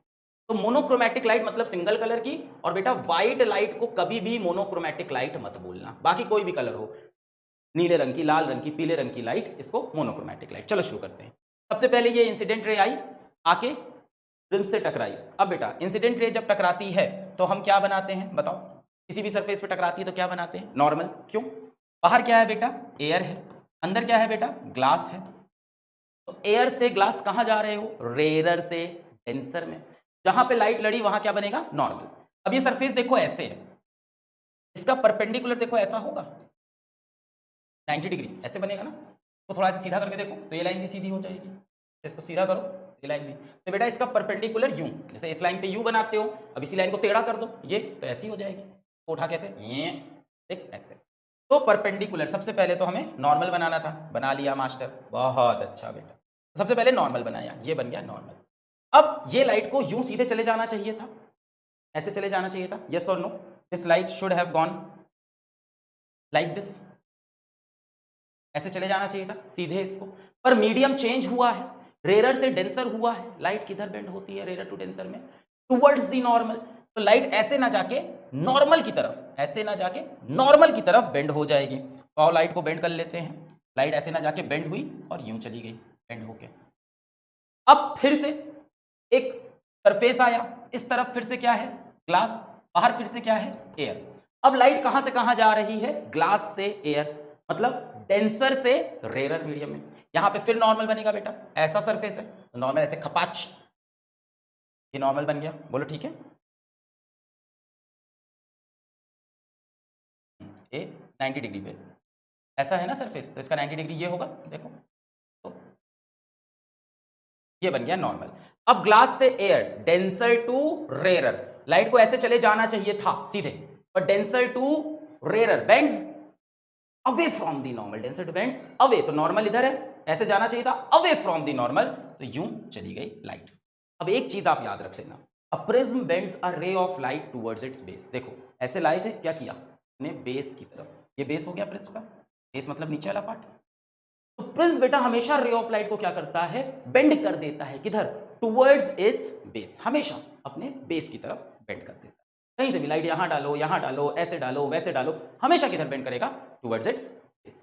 डायग्राम समझ में आ गया? अब देखो, अगर समझ में आ गया अच्छी बात, याद रखना है तो बहुत सिंपल है। एक रे यूं बनाना, फिर सीधी रे बनाना, फिर ऐसे घिसा देना। मास्टर मैं तो कुछ नहीं समझेगा, ऐसे ही बना देगा। क्लियर है? प्रिज्म किधर बेंड करता है रे को, टुवर्ड्स इट्स बेस। तो याद रखना, ये बना है, ऐसे आई, सॉरी ये बना है, रे यूं आई, सीधा कर दे, फिर ऐसे निकाल दे। क्या हमेशा सीधी होती है? नहीं, बट अभी तुम बनाओ, टेंशन मत लो, एग्जाम में है ना इक्विलैटरल प्रिज्म ही आता है। नया सीधी हुई, फिर नीचे किधर गई, टुवर्ड्स इट्स बेस चली गई। चलो अब कुछ कुछ हमें एंगल समझने हैं। क्या क्या एंगल है? एंगल ऑफ इंसिडेंस, तो बेटा ये इंसिडेंट रे, ये नॉर्मल, तो ये बन गया एंगल ऑफ इंसिडेंस। फिर क्या समझना है? एंगल ऑफ रिफ्रैक्शन, बेटा ये इंसिडेंस का एंगल हो गया, ये रिफ्रैक्शन का एंगल हो गया। तो बेटा एंगल ऑफ रिफ्रैक्शन क्या होता है? देखो ये इंसिडेंट रे, ये रिफ्रैक्टेड रे, तो रिफ्रैक्टेड रे और नॉर्मल के बीच के एंगल को, इसको क्या बोलेंगे? Angle of refraction. फिर क्या है? ई, इसको बोलते हैं बेटा angle of emergence, angle of emergence. तो ये जो लाइट इमर्ज की, ये बेटा कौन सी रे है? इमर्जेंट रे, बाहर निकली ना, इमर्ज की। इमर्जेंट रे और नॉर्मल के बीच के एंगल को, इमर्जेंट रे और नॉर्मल के बीच के एंगल को बोलते हैं एंगल ऑफ इमर्जेंस। तो क्लियर हो गए तीन angle, angle of incidence, incident ray normal के बीच में, एंगल ऑफ रिफ्रैक्शन, रिफ्रैक्टेड रे और नॉर्मल के बीच में, एंगल ऑफ इमर्जेंस, ये इमर्जेंट रे और नॉर्मल के बीच में। एक और चीज है एंगल डी, इसको बोलते हैं बेटा एंगल ऑफ डेविएशन। अब ये क्या है? ये बताता है लाइट कितना डेविएट की अपने ओरिजिनल पाथ से। लाइट की ओरिजिनल पाथ क्या थी? ये फाइनली किधर चली गई, ये, तो कितना डेविएट हुई तो ये जो एंगल मुड़ी, एंगल ऑफ डेविएशन क्या बताता है? लाइट कितना डेविएट की अपनी ओरिजिनल पाथ से। ये ओरिजिनल पाथ है और कितना डेविएट की, सू, यहां से सू, फाइनली ऐसे निकल गई ना लाइट यूं, तो अपनी ओरिजिनल पाथ से इतना डेविएट की। कैसे बनाओगे बेटा ये एंगल? बहुत सिंपल है, आप एक काम करो, इस रे को थोड़ा पीछे बना दो। अब देखो लाइट क्या इतना डेविएट की है, क्या यही वो एंगल है? बोलो आया? बताओ, इस रे को मैं थोड़ा पीछे बना दूं ऐसे, अब लाइट यूं जा रही थी और यूं चली गई, तो क्या इतना डेविएट की, यहां पे रखा ये इतना ही हुआ, तो इसी को हम लोग बोलते हैं बेटा angle of deviation. This is called angle of deviation D. बोलो क्लियर है? Angle of deviation D.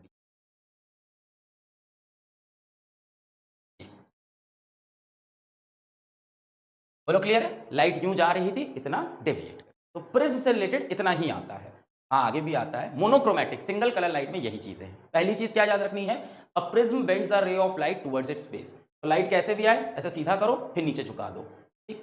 फिर क्या है? Angle of incidence, incident ray और नॉर्मल के बीच का angle, angle of refraction, refracted रे और नॉर्मल के बीच का angle, angle of emergence, emergent रे और नॉर्मल के बीच का एंगल, फिर एंगल ऑफ डेविएशन कि लाइट एक्चुअली ऐसे जा रही थी ओरिजिनली, इतना डेविएट हो गई, इसको मैंने थोड़ा आगे एक्सटेंड किया, इसको थोड़ा पीछे एक्सटेंड किया और देखा तो लाइट यूं अपने ओरिजिनल पाथ से, देखो ये यूं इतना डेविएट हुई, एंगल ऑफ डेविएशन।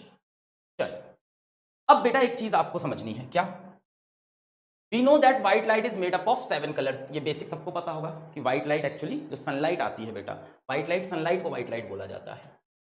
सनलाइट, जो सनलाइट होती है बेटा उसमें 7 अलग अलग रंग होते हैं, है ना। A prism bends the ray of light, angle of deviation पढ़ लिया हमने कि हाँ प्रिज्म क्या करता है, रे ऑफ लाइट को बेंड करता है। और किधर बेंड करता है बताओ? ऐसे आई, ऐसे गई, ऐसे, किधर बेंड करता है बताओ? अपने बेस की तरफ बेंड करता है। बार बार इधर क्यों देख रहे हैं? नए स्टूडियो में आए, ट्रैवल कर रहे हैं तो आदत नहीं पड़ रही।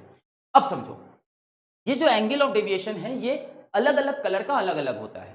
अभी सिंगल कलर की बात हुई, तो अलग अलग कलर में प्रिज्म रे को अलग अलग तरह से बेंड करता है। किसी कलर को बहुत ज्यादा बेंड करता है, किसी कलर को बहुत कम बेंड करता है।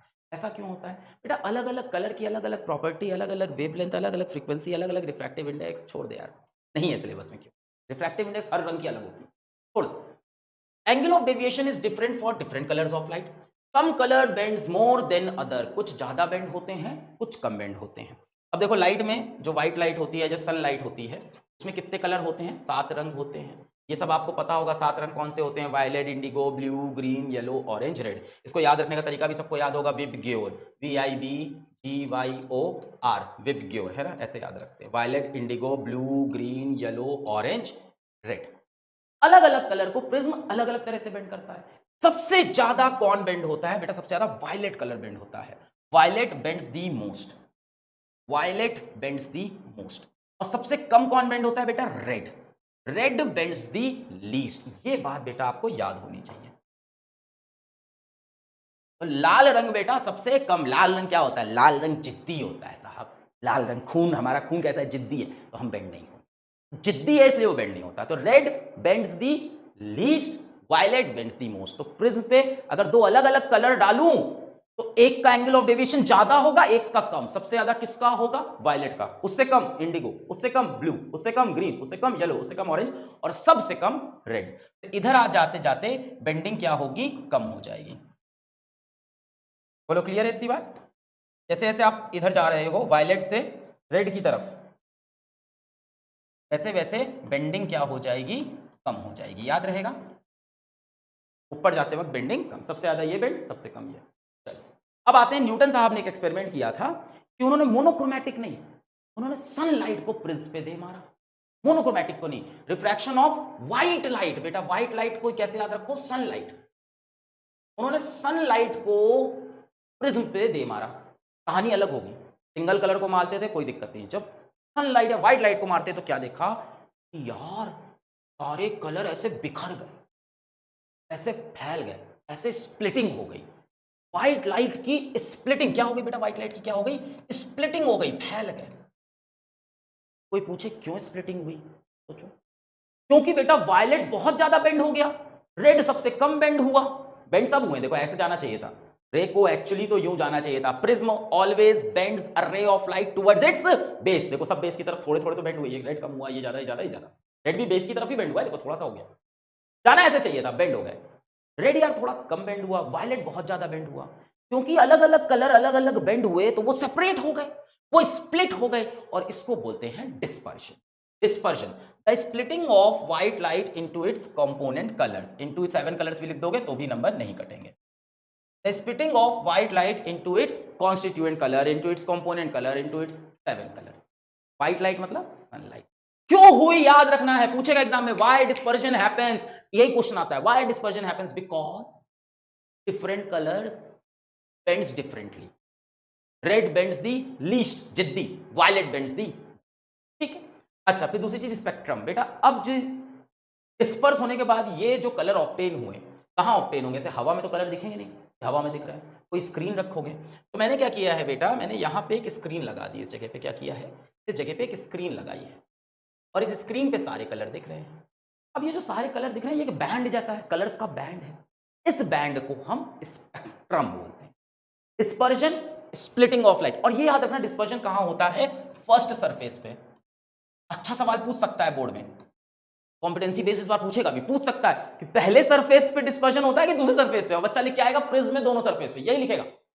Dispersion happens at the first surface, दूसरे पे सिर्फ रिफ्रैक्शन, सिर्फ बेंडिंग, और कुछ नहीं, थोड़ी बहुत। Splitting of white light into its component colour, dispersion, and the band of 7 colour obtained on the screen is spectrum. ये देखो स्पेक्ट्रम लिखा हुआ है, क्या है? The band of color components of light obtained on the screen. The band of 7 colors of white light obtained on screen. Clear है? Dispersion of spectrum. Next पूछा है बेटा, व्हाई डज डिस्पर्शन अकर्स? बता चुका हूं। अ prism bends a ray of light, prism bend करता है ray of light को। Different colours of light bends through different angle, किसी का एंगल ऑफ डेविएशन ज्यादा, किसी का कम। Red bends the least, violet bends the most. बस बेटा यही आंसर होना है कि व्हाइट लाइट आई, बेंड सब हुए, रेड सबसे कम, वायलेट सबसे ज्यादा। A prism bends a ray of light, true. Angle of deviation is different for different color. Red bends the least, violet bends the most. Angle of deviation सबसे ज्यादा किसका होगा? Exam में ये पूछ रहे हैं तो बता लोगे ना। सबसे ज्यादा एंगल ऑफ डेविएशन, सबसे ज्यादा बेंड कौन हो रहा है? वही आंसर होगा, वायलेट। ये है बेटा डिस्पर्शन। नेक्स्ट बेटा क्या हुआ, न्यूटन साहब ने ये फिनोमेना खोजा, तो फिर न्यूटन साहब को एक सवाल दिमाग में आया, तो इंटेलिजेंट थे। सवाल उनके दिमाग में ये आया, यार ये कहीं ये जो प्रिज्म है, कहीं यही तो कोई गुड्डू जैसा बदमाश तो नहीं है? कहीं यही तो कलर नहीं बना रहा, क्या पता कि व्हाइट लाइट में कलर थे सनलाइट में, या प्रिज्म में कुछ ऐसा था कि प्रिज्म कलर बना देता था। अब उनको यार इस पे डाउट हो गया, उन्होंने कहा यार मुझे प्रूफ करना है कि व्हाइट लाइट में 7 कलर थे, प्रिज्म से कलर नहीं बन रहे, क्योंकि प्रिज्म में आके ही डिस्पर्शन दिखा, ग्लास स्लैब में नहीं दिखता बेटा, क्योंकि ग्लास स्लैब लाइट को बेंड नहीं करता। ये भी सवाल हो सकता है कि ग्लास स्लैब में डिस्पर्शन क्यों नहीं दिखता, because glass slab does not bend रे ऑफ लाइट। ग्लास स्लैब में क्या होता है, इमर्जेंट रे और इंसिडेंट रे पैरेलल होती हैं, पढ़ाया था पिछले चैप्टर में। हाँ, ग्लास स्लैब जो होता है, वो जो पटखरा रखते हो, वो नहीं करता डिस्पर्शन ना, क्योंकि उसमें इंसिडेंट रे और इमर्जेंट रे पैरेलल, तो प्रिज्म करता है। इनको लगा ये प्रिज्म में तो ऐसा कुछ नहीं है, शेप में, इस ऑब्जेक्ट में तो ऐसा कुछ नहीं है जिसकी वजह से 7 कलर बनते हो, तो इनको प्रूफ करना था कि व्हाइट लाइट में ही 7 कलर होते हैं। इन्होंने क्या किया, 2 प्रिज्म लिए आइडेंटिकल। कैसे प्रिज्म लिए, 2 इन्वर्टेड प्रिज्म, और इन्वर्टेड भी कैसे होंगे बेटा, आइडेंटिकल प्रिज्म लिए, एक जैसे ट्विंस। तो आइडेंटिकल प्रिज्म लिए और उनको ऐसे उल्टा फुल्टा करके रख दिया इधर और एकदम बराबर, एकदम पैरेलल, एकदम सटा के। अब उन्होंने एक व्हाइट लाइट यहां से देके मारी। अब क्या होगा, पहले प्रिज्म पे व्हाइट लाइट मतलब सनलाइट, पहले प्रिज्म पे व्हाइट लाइट गई। अब अपन 2 ही कलर देखेंगे, रेड और वायलेट। पूरा कौन कौन बैठ के यार बार बार कौन ये सब बनाएगा, तो अपन रेड और वायलेट पकड़ लेते हैं। चलो, यहां से रे ऑफ लाइट को यूं जाना चाहिए था, ऐसे थोड़ी सी बेंडिंग होगी, सबसे कम बेंडिंग रेड की, रेड को मैंने थोड़ा सा बेंड कर लिया। सबसे ज्यादा बेंडिंग किसकी होगी, वायलेट कलर की, तो वायलेट, ये मैं ये कलर ले रहा हूं, वायलेट को थोड़ा ज्यादा बेंड कर दिया। बोलो समझ में आया, यहां तक लाइट को यूं जाना चाहिए था, यस सर। बेंड होगी, ऐसा जाना चाहिए था, यस सर। बेंड होगी, सबसे ज्यादा बेंड वायलेट, सबसे कम रेड, बाकी कलर बीच में कहीं होंगे। चलो आगे ले चलते हैं रेड लाइट को। यहां से रेड लाइट रिफ्रैक्ट करते हुए आगे गई, यहां से वायलेट लाइट भी रिफ्रैक्ट करते, सॉरी, यहां से वायलेट लाइट भी रिफ्रैक्ट करते हुए आगे गई। अब जरा समझना, अब एक अच्छा सवाल बनेगा यहां पे। अब सवाल क्या बनेगा कि इस प्रिज्म को देखो, प्रिज्म रे ऑफ लाइट को किधर बेंड करता है, फेस की तरफ, यानी ये रे ऑफ लाइट अब यूं बेंड होगी, उल्टा। अरे ध्यान से देखो, यही प्रिज्म उठा के उल्टा रख दिया है, तुम इसको इधर से देखने की कोशिश करो। यहां अपनी आंखें रखो, कैसे रखूं, ऊपर आंखें, यहां अपनी आंखें सोचो। अब यहां से देखने की सोचो, तो भाई रे ऑफ लाइट लड़ी, किधर बेंड होगी, towards its base. Prism bends the ray of light towards its base, तो रेड लाइट बेस की तरफ बेंड हुई यूं थोड़ी सी, रेड बेंड्स द लीस्ट, तो थोड़ी सी बेंड हुई। Violet bends the most, violet का देखा, अरे यार बहुत ज्यादा बेंड हो गई, होगी कि नहीं, वायलेट बेंड्स द मोस्ट, और बेंड होके दोनों एक ही जगह पे जाके मिल गई। वायलेट सबसे ज्यादा बेंड हुआ, रेड सबसे कम बेंड हुआ। अब इसको ऐसे भी समझ सकते हो कि ऐसा ही क्यों हुआ सर, इतना ही क्यों बेंड हुई, दोनों मिल क्यों गई दोनों, बहुत सिंपल बेटा, identical prism, angle of deviation. Red जितना एंगल इधर डेविएट हुआ था, उतना ही एंगल इधर डेविएट हो गया, वायलेट जितना इधर डेविएट हुआ था, उतना ही इधर हो गया, तो कैंसिल आउट हो गया। अब बाहर यहां से कैसी लाइट निकलेगी, जब बाहर यहां से लाइट निकलेगी, कैसी निकलेगी, व्हाइट लाइट। तो व्हाइट लाइट डाली, व्हाइट लाइट बाहर आई, इसका मतलब प्रिज्म तो कलर नहीं बनाता, इसका मतलब प्रिज्म तो कलर नहीं। तो इस एक्सपेरिमेंट से क्या प्रूव हुआ, इस एक्सपेरिमेंट से प्रूव हुआ कि सनलाइट के पास 7 कलर्स होते हैं, sunlight consist of 7 colour. Prove हो गया, प्रूव्ड। पहले डाउट था कि प्रिज्म से तो कलर नहीं बन रहे थे, अब प्रूव हो गया। क्या करना है इस एक्सपेरिमेंट में, 2 प्रिज्म लेने हैं, उल्टा पुल्टा करके रखना है, आइडेंटिकल प्रिज्म होंगे। व्हाइट लाइट आई, व्हाइट लाइट से सारे कलर्स नहीं निकालने, 2 लेने हैं, सबसे ज्यादा बेंड वायलेट, सबसे कम बेंड रेड। फिर चली गई आगे, prism bends the ray of light towards its base, इसको भी बेस की तरफ, इसको भी बेस। इस प्रिज्म पे गए, prism bends the ray of light towards its base, अब बेस कहां है, ऊपर, तो रेड भी ऊपर और वायलेट और ज्यादा। यहां पे भी देखो, रेड सबसे कम बेंड हुआ, वायलेट बहुत ज्यादा, दिख रहा है ना, वायलेट तो पूरा ऐसे बेंड हो गया, दोनों एक ही पॉइंट पे मिल गए, बाहर व्हाइट लाइट, बाकी कलर्स इनके बीच में होंगे, सारे कलर्स यहां पे मिलके व्हाइट लाइट बनी। क्लियर है, चल अब नेक्स्ट है रेनबो फॉर्मेशन, इंद्रधनुष। भाई इंद्रधनुष की खास बात यह है कि कभी कभी दिखता है, कैसे दिखता है, क्या फिनोमेना होता है, तो बेटा इसमें डिस्पर्जन होता है, इसमें रिफ्रैक्शन होता है, और इसमें एक रिफ्लेक्शन होता है, खास तरह का रिफ्लेक्शन। तो याद रखना, रेनबो के लिए जब भी सवाल आए तो याद रखना उसमें डिस्पर्जन भी है, रेनबो के अंदर रिफ्रैक्शन तो है ही है, और साथ ही साथ बेटा इसमें एक स्पेशल तरह का रिफ्लेक्शन होता है, नॉर्मल रिफ्लेक्शन नहीं है, थोड़ा स्पेशल तरह का रिफ्लेक्शन होता है। 3 फिनोमेना है। अब चलो देखते हैं रेनबो फॉर्मेशन। तो बेटा हमारे पास यहाँ पे सन है, सूरज, और ये हमारे पास क्या है, एक रेन ड्रॉप है, ठीक है। 2 चीज की जरूरत पड़ती है रेनबो बनाने के लिए, एक सन और एक रेन ड्रॉप की, ठीक है।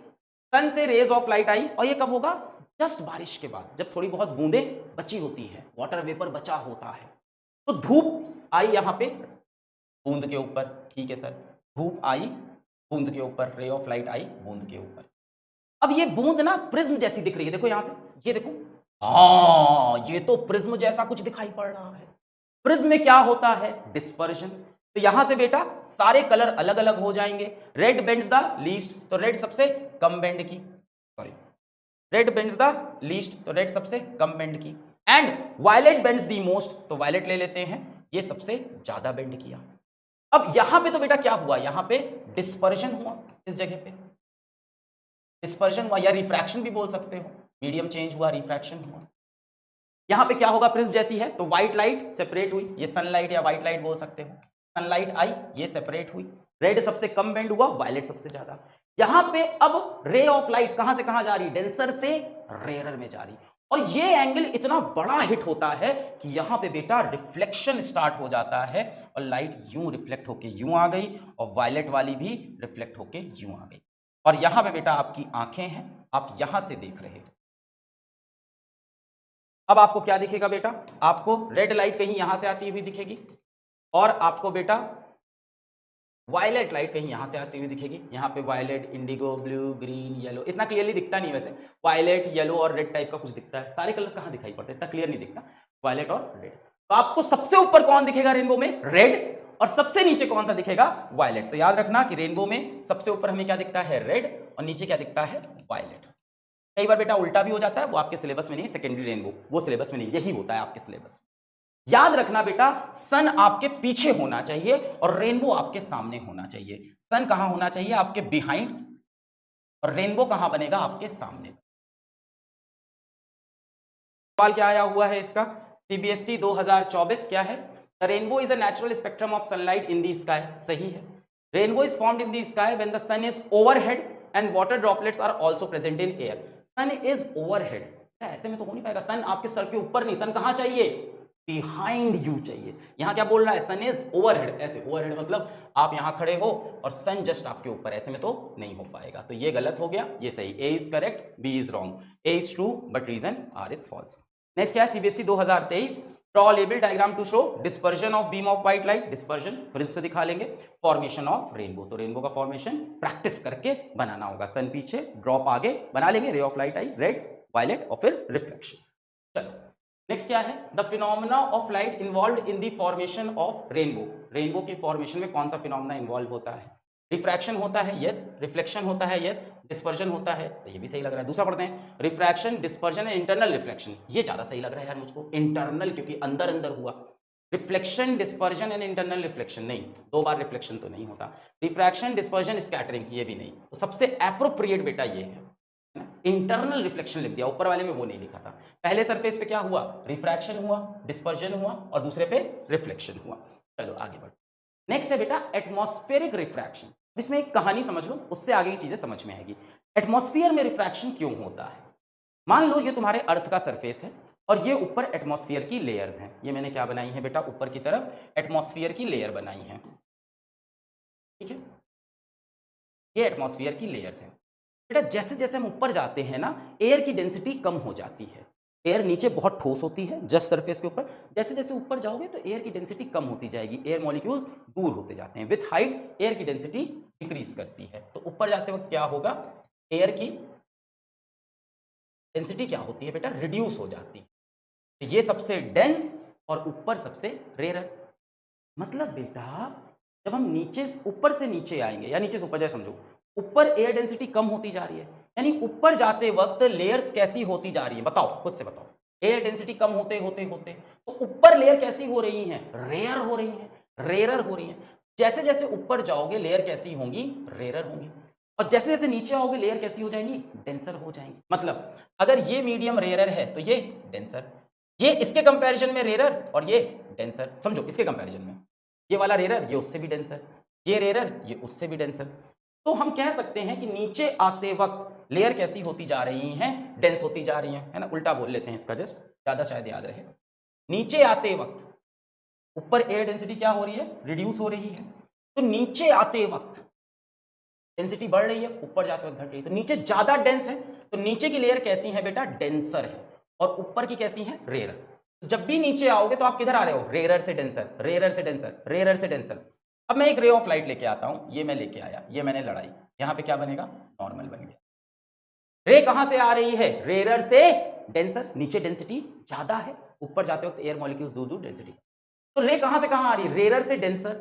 रेयर से डेंसर में किधर बेंड होती है, टुवर्ड्स दी नॉर्मल, ये नॉर्मल की तरफ थोड़ी बेंड हो गई।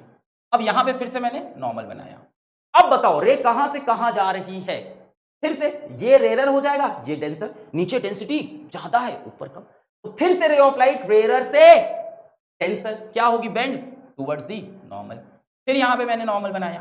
अब कहां से कहां आ रही है, रेयर से डेंसर, हर बार ऊपर रेयर नीचे denser, bends towards the normal. तो देखो लाइट कुछ यूं बेंड होती हुई दिख रही है, तो हम ना यहां पे रे ऑफ लाइट को यूं बनाते हैं, ऐसे कि रे ऑफ लाइट यूं आई ऐसे, और इसके बाद हम रे ऑफ लाइट को यूं बना देते हैं, ऐसे कुछ बेंड हो जाएगी। बोलो आया, रे ऑफ लाइट यूं आई, देखो ऐसे देखो इसको, देखो इसकी पाथ देखो, ये बेंड हो गई। तो कुछ ऐसे रे ऑफ लाइट एटमॉस्फेयर में बेंड होती है। आया, क्यों होती है, क्योंकि ऊपर की लेयर रेयर होती है, नीचे की लेयर डेंसर होती है, तो हमेशा rarer to denser, rarer to denser.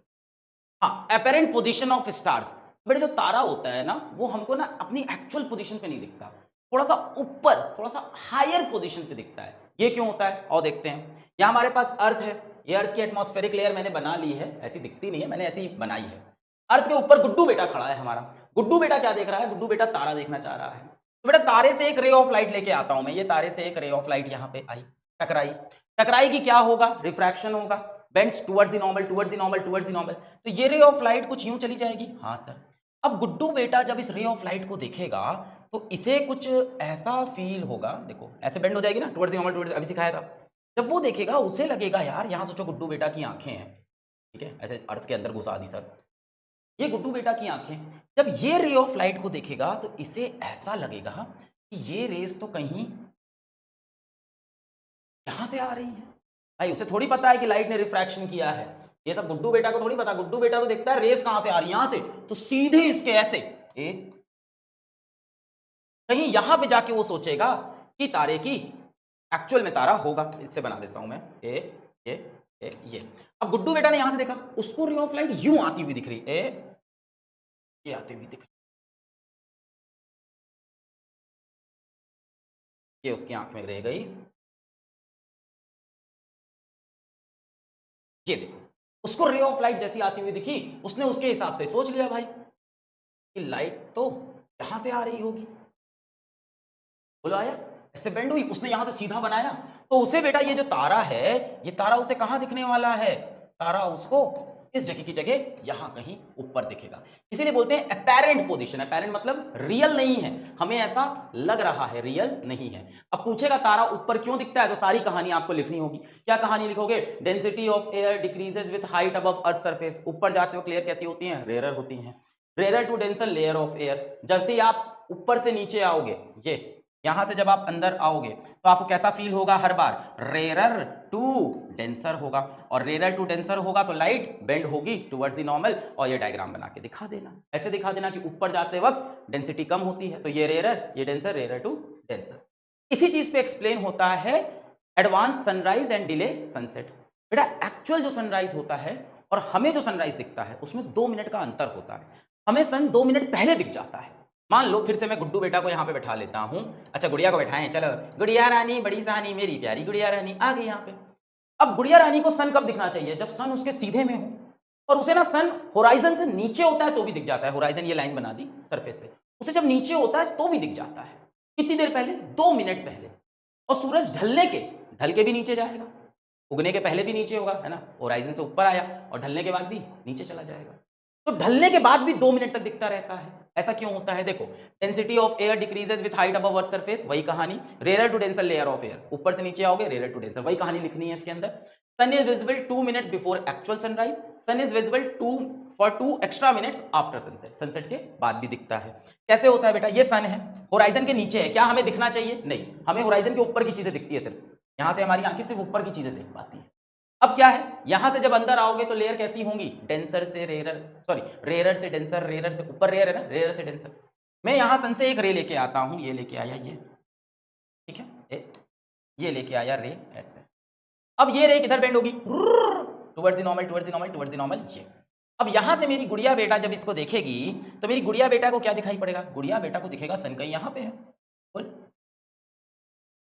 उसे तो सन कहीं ऊपर दिखेगा, वो तो सीधी रे बना देगी भाई, बोलाया। तो सन होराइजन के नीचे, उसे कहां दिखेगा, होराइजन के ऊपर। तो और अच्छा डायग्राम बना लेते हैं थोड़ा सा, ठीक है, आपको भी एग्जाम में बनाना होगा।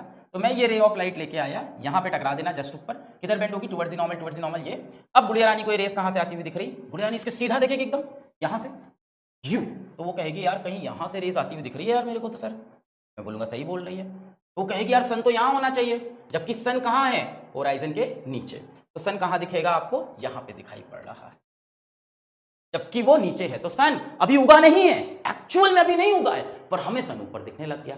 क्यों होता है ये, because of atmospheric refraction. Layer जो ऊपर होती हैं वो रेयर, नीचे denser, light travel from rarer to denser, rarer to denser, और ये डायग्राम बनाना होगा।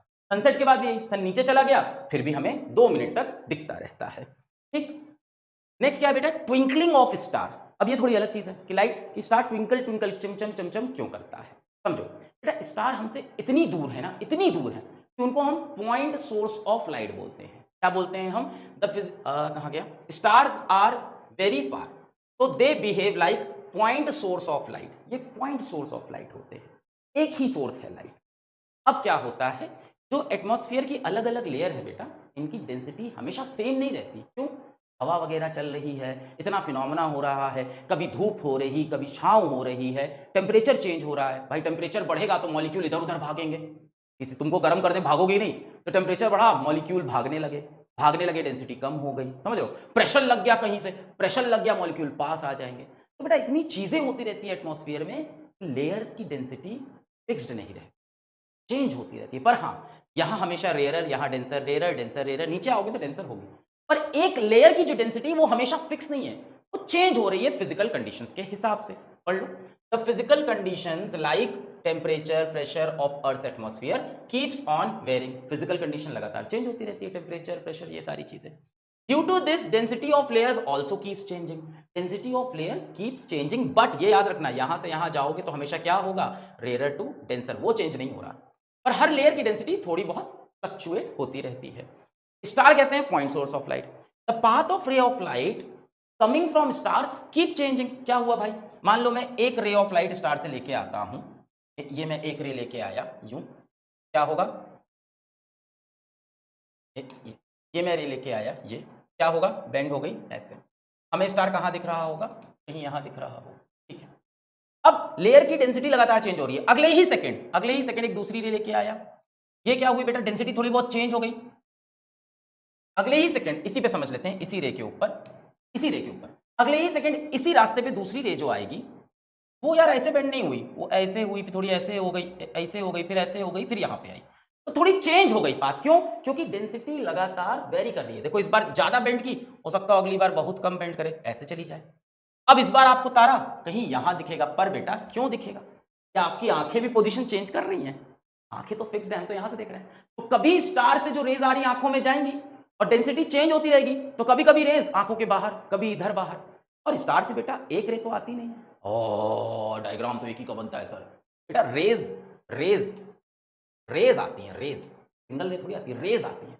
तो कई बार स्टार से आने वाली 100 रेज आंखों में जाएंगी, कई बार सिर्फ 50 गई, 50 आंखों के इधर रह गई। क्यों रह गई, क्योंकि भाई डेंसिटी चेंज हो रही है। तो कुछ रेज इधर बेंड हुई, कुछ यहां पे आके छूट गई इस आंख पे, कोई उससे भी बाहर उधर, कोई पड़ोसी को दिख रही है रेज, हाँ पड़ोसी को दिख रहा है, कोई तुम्हारा दोस्त बैठा है दूसरे शहर में, उसकी तरफ चली गई रेज। छोटा सा डिस्टेंस चेंज होगा भाई, थोड़ा सा एंगल चेंज हुआ, लाइट इधर की उधर। तो मान लो स्टार से 100 रेज निकली, तो कभी तुम्हारी आंखों में बेटा क्या होगा, कभी 100 जा रही होंगी, कभी 50 जा रही होंगी, कभी 10 जा रही होंगी, और कभी 0 भी जाएगी।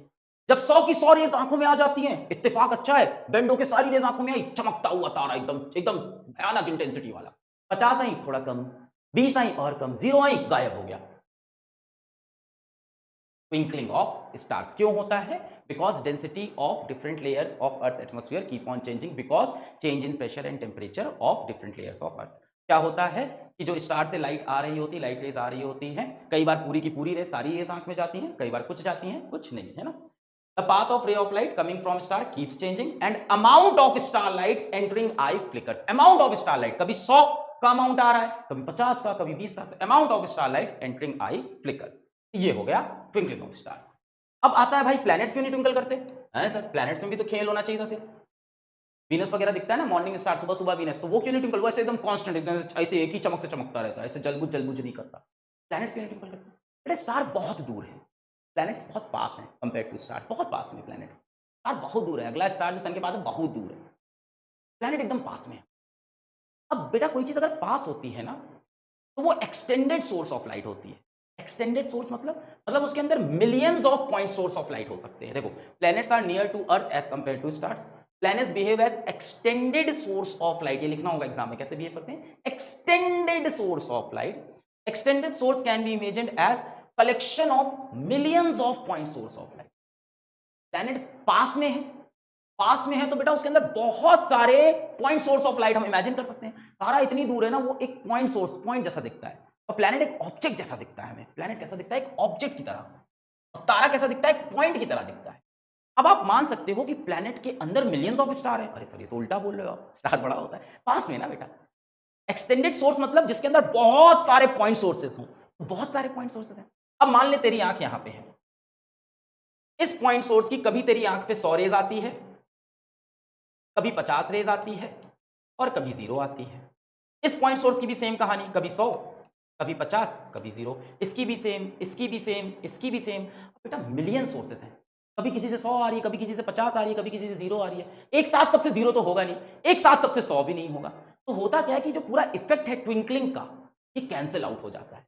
कभी एक ने 100 दी तो दूसरे ने 0 दी, सम कितना है? 100 ही है। कभी एक ने 50, दूसरे ने 50, सम फिर से 100 रहा। एक ने 20, दूसरे ने 80, सम फिर 100 रहा। और यहां एक दो नहीं, बहुत सारे सोर्सेस हैं, multiple millions of point sources. किसी एक ने 10 दी, दूसरे ने 10 दी, एक ने 50 दी, एक ने 0 दी, एक ने 10 दी, जोड़ा 100। डिफरेंस आ सकता है, हाँ थोड़ा सा आ सकता है, पर मिलियन सोर्सेस है ना, इतना सा डिफरेंस आंख डिटेक्ट भी नहीं कर पाएगी। मान लो कभी 100 की जगह 95 रेज भी आई, आंख को पता ही नहीं चलेगा उतना डिफरेंस। ट्विंकलिंग के लिए तो यार मस्त चेंज होना चाहिए। एक सोर्स होता तो कभी 100, कभी 50, कभी 0 दिखता। इतने सोर्स हैं तो ओवरऑल एवरेज सेम रहता है। तो ये कहानी है।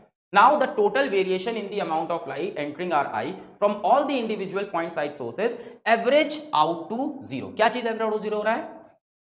वेरिएशन 0 हो रहा है। Total variation in the amount of light entering our eye, जो वेरिएशन था वो एवरेज 0 है। वेरिएशन का एवरेज 0 है, मतलब कुछ वेरी हो ही नहीं रहा है। पहले भी 100, बाद में भी 100, उसके बाद भी 100, तो हमेशा 100। तो variation is 0 and intensity of light entering I remains, देखो लिखा है रिमेन्स ऑलमोस्ट सेम। हो सकता हो कभी 100 की जगह 95 हो, सबका मिला के जोड़ के भी 100 नहीं बन पाए, पर ऑलमोस्ट सेम है। तो ट्विंकलिंग नहीं दिखती। क्यों? क्योंकि planet is near to us. Near कोई चीज पास है तो ऑब्जेक्ट है, वो एक्सटेंडेड सोर्स ऑफ लाइट, उसमें बहुत सारे पॉइंट सोर्स, कोई एक पॉइंट सोर्स का फ्लक्चुएट, दूसरे का फ्लक्चुएट, इसका फ्लक्चुएट, पर सबका मिला के एवरेज क्या बनेगा? हमेशा 0 बनेगा। नेक्स्ट है बेटा स्कैटरिंग ऑफ लाइट। इसमें बेटा एक चीज है आपकी टिंडल इफेक्ट। अब टिंडल इफेक्ट आपने क्लास 9 में पढ़ा था, जल्दी से पढ़ लेते हैं। The phenomena of scattering of light by colloidal particles को हम बोलते हैं टिंडल इफेक्ट। कोलाइडियल पार्टिकल क्या होते हैं बेटा? सॉल्यूशन के अंदर बहुत छोटे भी नहीं और बहुत बड़े भी नहीं, मिड साइज के पार्टिकल होते हैं जिनको कोलाइडियल कहते हैं। कोलाइडियल सॉल्यूशन क्लास 9 में। Colloid is a heterogeneous, heterogeneous homogeneous नहीं, जो सॉल्यूशन होता है वो होमोजीनियस होता है। कोलाइड हेट्रोजीनियस मतलब पार्टिकल अलग अलग दिखते हैं, मतलब दिखते नहीं है, होते हैं।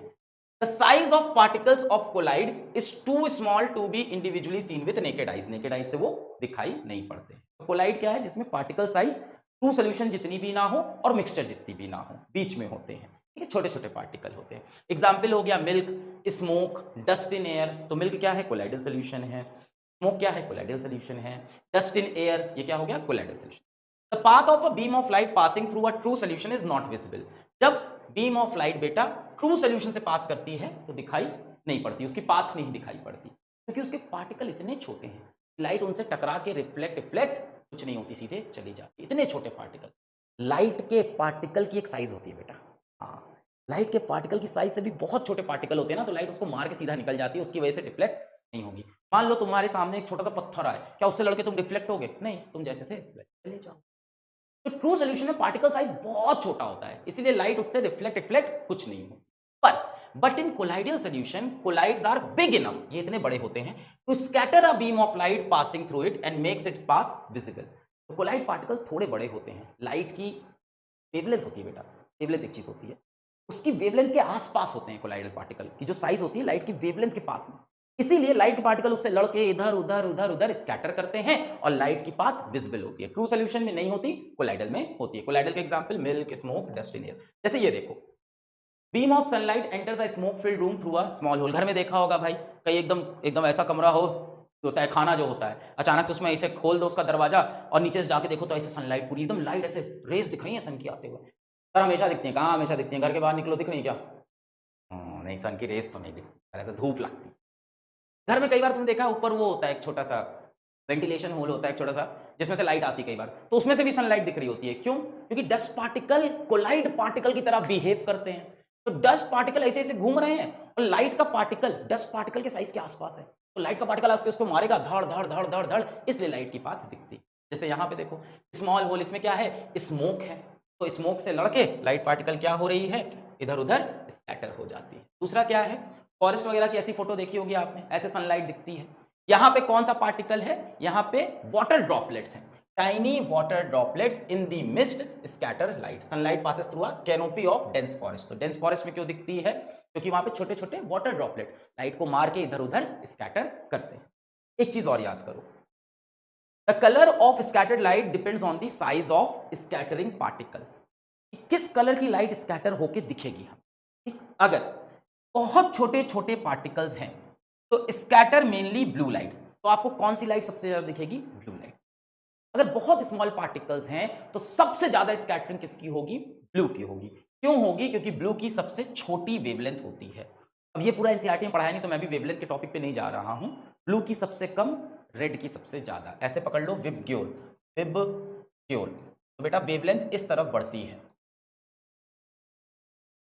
वेवलेंथ इस तरफ इंक्रीज, रेड की सबसे ज्यादा, ब्लू की सबसे कम। तो अगर बहुत छोटे पार्टिकल है, वेरी स्मॉल, तो सबसे ज्यादा कौन सी लाइट स्कैटर होगी? Blue light. आपके सिलेबस में सबसे ज्यादा यहीं से सवाल भी आते हैं।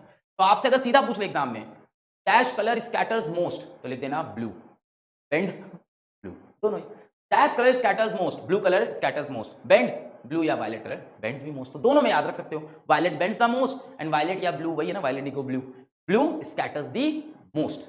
अगर पार्टिकल साइज बेटा बड़ी हो गई तो सारे कलर बराबर से स्कैटर होते हैं और तब तुम्हें दिखती है व्हाइट लाइट। ये वाला केस पूछा नहीं है पर पूछ सकता है, एनसीईआरटी में दिया हुआ है। अगर लार्ज पार्टिकल्स हैं तो स्कैटरिंग सारे कलर की बराबर होगी, बराबर से, और आपको व्हाइट लाइट दिखाई पड़ेगी, और छोटे पार्टिकल में ब्लू। अब इस पे सवाल आ जाता है कि आसमां है नीला क्यों? ब्लू कलर ऑफ स्काई, ऐसा क्यों होता है? अब जो मॉलिक्यूल्स ऑफ एयर हैं and other fine particles in the atmosphere have size smaller than the wavelength of visible light. कैसे होते हैं? छोटे। तो कैसे पार्टिकल हो गए? वेरी स्मॉल हो गए। वेरी स्मॉल पार्टिकल में बेटा क्या होगा? ब्लू की स्कैटरिंग होगी। तो कौन कौन से यहां पे पार्टिकल हैं याद रखना होगा, मॉलिक्यूल्स ऑफ एयर हो गए और छोटे छोटे और पार्टिकल्स हो गए, अदर फाइन पार्टिकल, डस्ट वगैरह, ये सारी चीजें। हैव साइज स्मॉलर, यहां डस्ट नहीं होता वैसे क्योंकि एटमॉस्फेयर की बात कर रहे हैं, smaller than the wavelength of visible light. तो पार्टिकल की साइज है वो वेवलेंथ से भी छोटी होती है, छोटे छोटे। Scattering is more for light of shorter wavelength, जितनी छोटी वेवलेंथ उतनी ज्यादा स्कैटरिंग। सबसे छोटी किसकी? ब्लू की। Hence blue colour scatters more strongly than red colour. तो देखो ये सनलाइट है, सनलाइट में सारे कलर बने हैं, लाल है ना, violet, indigo, blue, green, yellow, orange, red, सारे बने हुए हैं, थोड़ा पढ़े इधर है। सबसे ज्यादा कौन स्कैटर हुआ? ब्लू। वायलेट भी हुआ, ग्रीन वगैरह स्कैटर नहीं हुए। तो आसमान में सबसे ज्यादा कौन सा कलर स्कैटर हो गया? जब सनलाइट उधर से आई, एटमॉस्फेयर में छोटे छोटे पार्टिकल्स के, उन्होंने किस कलर को पूरी तरफ बिखेर दिया? ब्लू रंग को पूरी तरफ बिखेर दिया, हर तरफ ब्लू ब्लू। तो हमें आसमान कैसा दिख रहा है? ब्लू। क्या आसमान का सच में कलर ब्लू है? ये तो सनलाइट की स्कैटरिंग है जो कि कौन कर रहे हैं? एयर के मॉलिक्यूल्स, और सबसे ज्यादा स्कैटरिंग ब्लू लाइट को फैला देते हैं एकदम। क्यों ऐसा हो रहा है? क्योंकि पार्टिकल बहुत छोटे हैं, वेवलेंथ ऑफ लाइट से भी छोटे पार्टिकल, तो ब्लू की scattering. Thus scattered blue light enters our eye and sky appears blue. अब स्काई से हमें कैसा दिख रहा है? देखने में ब्लू लग रहा है। नेक्स्ट क्या है बेटा? Reddening of the sun at sunrise and sunset. अब देखो एक चीज बात हुई कि जब आप देखते हो ऐसे तो आसमान नीला होता है, पर जब सनराइज होती है सुबह सुबह तो लाल लाल नहीं दिखता है थोड़ा सा, और शाम का जो समय होता है उसमें भी थोड़ा सा लाली बिखर जाती है हर तरफ, है ना, रेडनेस हो जाती है। तो ये क्यों होता है बेटा? दिन में सन हमारे जस्ट ऊपर होता है, ओवरहेड। नून की बात करें तो सन कहां पे होता है? ओवरहेड होता है। अब सन की रेज आई, उनको एटमॉस्फेयर में इतना लेयर चलना है। कितना लेयर चलना है मैं बना देता हूं। ये देखो एटमॉस्फेयर बनाया है इन्होंने, और ये अर्थ, ये एटमॉस्फेयर, ये अर्थ। तो सन की रेस को दिन के समय में कितना चलना है? दिन की समय में उनको एटमॉस्फेयर के अंदर, दिख रहा है ये कलर? नहीं दिख रहा, कोई और कलर ले लेते। दिन के समय उन्हें कितना चलना है? दिन के समय इतना चलना है रेस को एटमॉस्फेयर के अंदर।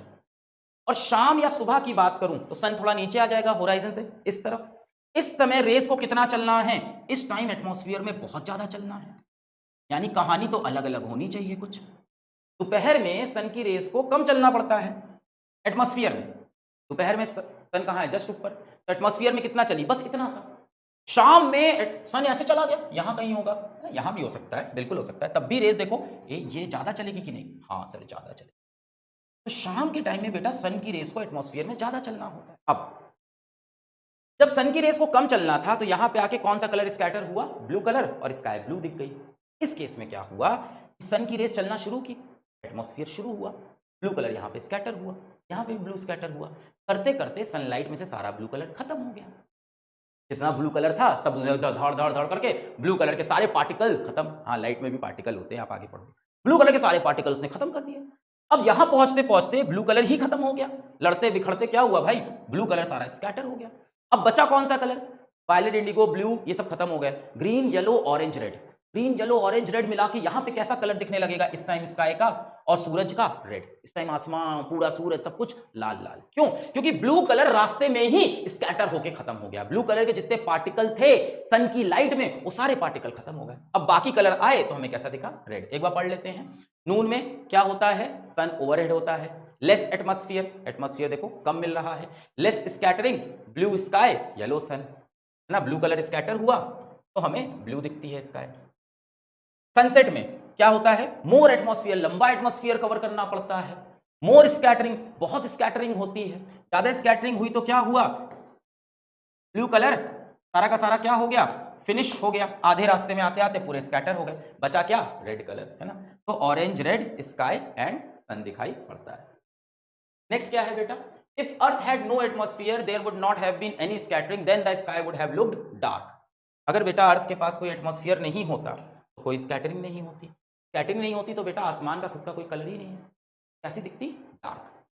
तो ये सारा आसमान का नीलापन या तो लालपन, ये सब किससे आ रहा है? एटमॉस्फेरिक स्कैटरिंग से, रिफ्रैक्शन से नहीं, किससे?